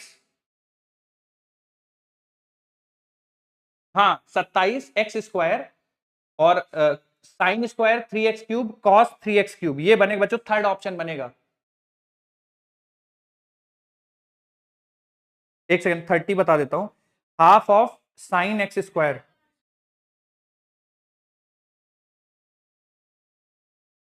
हाँ बेटा जो जिनका हो गया वो जा सकते हो, जिनको रुकना है वो थोड़ी देर रुक के सवाल पूछ लो। साइन ऑफ x², तो बेटा देखो इसमें हाफ बाहर आ जाएगा, साइन का डिफरेंशिएशन कॉस बन जाएगा कॉस x² और x² का डिफरेंशिएशन 2x बन जाएगा। मुरादाबाद पाठशाला बच्चों चुपचाप जाइए, बदमाशी नहीं करिए। और हाँ तो ये बच्चों तुम्हारा 30th हो गया। 27th में, हाँ बोलिए बेटा। 40, 26, हाँ 26 में बोला गया इंटीग्रेशन करना है, तो बेटा इसमें तो ये तो आसान था, 2x+1 का आप ओपन कर देते बेटा, 2x+1 का होल स्क्वायर dx लिखा हुआ है, इसको ओपन कर दीजिए, तो a square plus B square plus 2ab, और फिर इंटीग्रेट कर दीजिए हर एक टर्म को। हाँ, और कौन कुछ कुछ पूछ रहा था बेटा, 40 पूछ रहे थे क्या?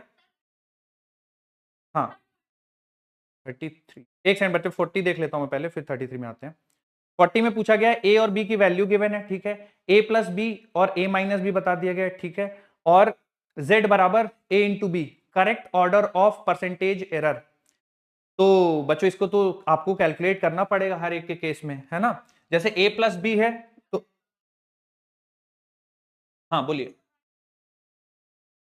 y, y का कितना आ रहा है बेटा, और x का,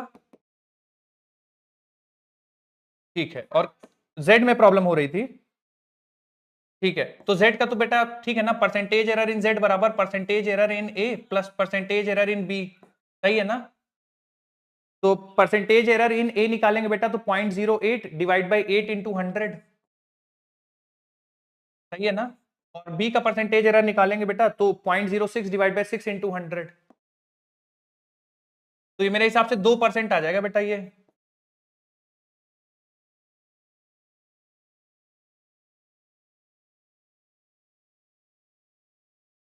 8 आ रहा था, नहीं परसेंटेज एरर इन z जो होगा वो percentage error in a plus percentage error in b आना चाहिए, तो ये 2 आएगा, तो सबसे ज्यादा y में होगा परसेंटेज एरर, हाँ लेकिन इन्होंने तो दिया ही नहीं यार, z को सबसे ज्यादा बोल दिया, ठीक है, तो बेटा ये सही है, जो आपने सोचा है वो सही है, ठीक है, कंसेप्चुअली वो सही है, और मैं इसको प्रूफ रीडिंग में अगर कुछ गड़बड़ निकलता है तो मैं बताता हूँ, और बोलो।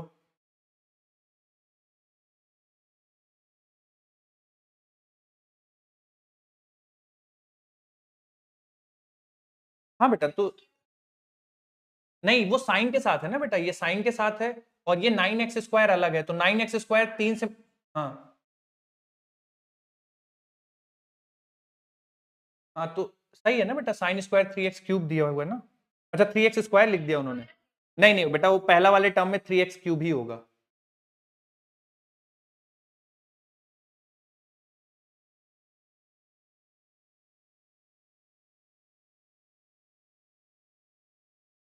बेटा x बराबर 0 रखो ना तो y बराबर 4 आना चाहिए, क्योंकि लाइन 0,4 से पास हो रही है ना, तो x बराबर 0 रखने पे y बराबर 4 आना चाहिए।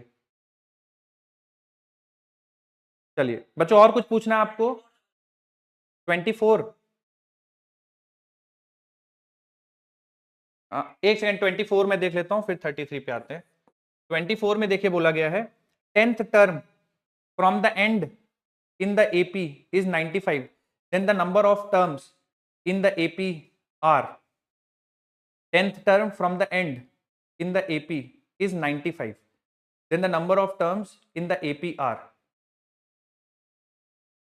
ठीक है, तो बच्चे आप ये देख लो कि जो तुम्हारा 95 है वो शुरू से कौन से टर्म पे है, तो 95 आप लिख सकते हो, nth टर्म का formula a plus n-1 into D, है ना, तो 95 बराबर आ जाएगा तुम्हारे पास, a क्या हुआ बच्चों 5, और n की वैल्यू निकालना है, और कॉमन डिफरेंस बेटा गिवन है तुम्हारे पास 5 8 11 3, तो बच्चे यहां से आपका शुरू से कौन सा टर्म है वो आ जाएगा, 95 शुरू से कौन सा टर्म है बोलो, क्लियर है भैया जी, हाँ उसके बाद आप 9 और जोड़ दो, बोलो क्लियर है, हाँ 40 आ जाएगा, बट 33, 33 बोला फाइंड द मैक्सिमम वैल्यू, तो बच्चे इसमें क्या तकलीफ हो गई आपको, डिफरेंशिएट कर दीजिए, -2x - 4 बराबर 0, इसको डिफरेंशिएट करेंगे तो ये बनेगा बेटा, और तो आप यहां से बोल सकते हो कि -2x बराबर 4, तो x की वैल्यू बेटा -1/2 आ जाएगी, अब x बराबर -1/2 आप रख दीजिए पहली वाली इक्वेशन में, बोलिए,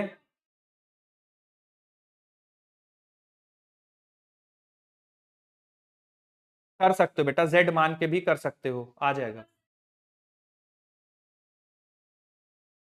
लिमिट्स रखने के बाद भी नहीं आएगा बेटा। देखिए z बराबर 2x+1 मानेंगे ना, डिफरेंशिएट करेंगे तो dz बराबर आ जाएगा 2dx, तो dx की वैल्यू आ जाएगी dz/2। ठीक है, इंटीग्रेट करिए 2x+1 का होल स्क्वायर, तो z का होल स्क्वायर, और dx की जगह रख दीजिए dz/2, तो 1/2 बाहर आ जाएगा। z स्क्वायर का इंटीग्रेशन करेंगे z³ आएगा, और 1/2 ऑलरेडी है तो ये बन जाएगा z³/6। ठीक है, z की वैल्यू वापस से रख दीजिए 2x+1 डिवाइड बाय 6, और इसका होल क्यूब होगा। ठीक है, और 0 रखना है 1 रखना है बेटा, जब 0 रखेंगे तो ये बन जाएगा 1/6, और जब 1 रखेंगे तो बन जाएगा बेटा, ये 1 रखेंगे तो ये बन जाएगा 2 + 1 3, 3 का क्यूब बाई 6, 3 का क्यूब बाई 6, तो ये बन जाएगा बच्चों 27 - 1, 26/6 आ रहा है क्या, 26/6, तो बेटा 2 से कैंसिल करोगे 3, 2 से कैंसिल करेंगे 3, ये आएगा 13/3, आ जाएगा बेटा, सबसे आएगा। चलिए बच्चों मिलते हैं हम लोग अगले क्लास में अब। ठीक है, धन्यवाद आप सभी को ज्वाइन करने के लिए, थैंक यू बोलिए, बाय बेटा बाय।